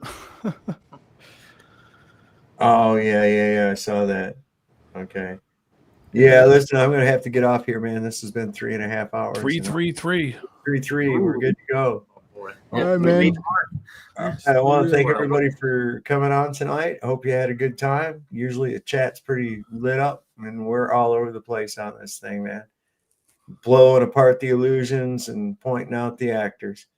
So we have fun doing that. Brawling the Well, whole way as we do it, I hate brawling I our caught way y'all at through. y'all's last stream.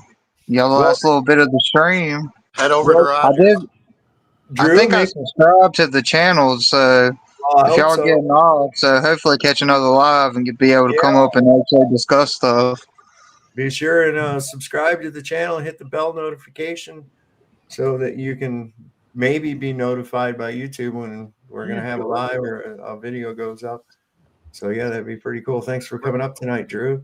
Roger's And going live. Yeah, Roger's going to go live. Yeah, I'll throw a link in the chat for you, Drew. Yeah, we're just gonna have a music.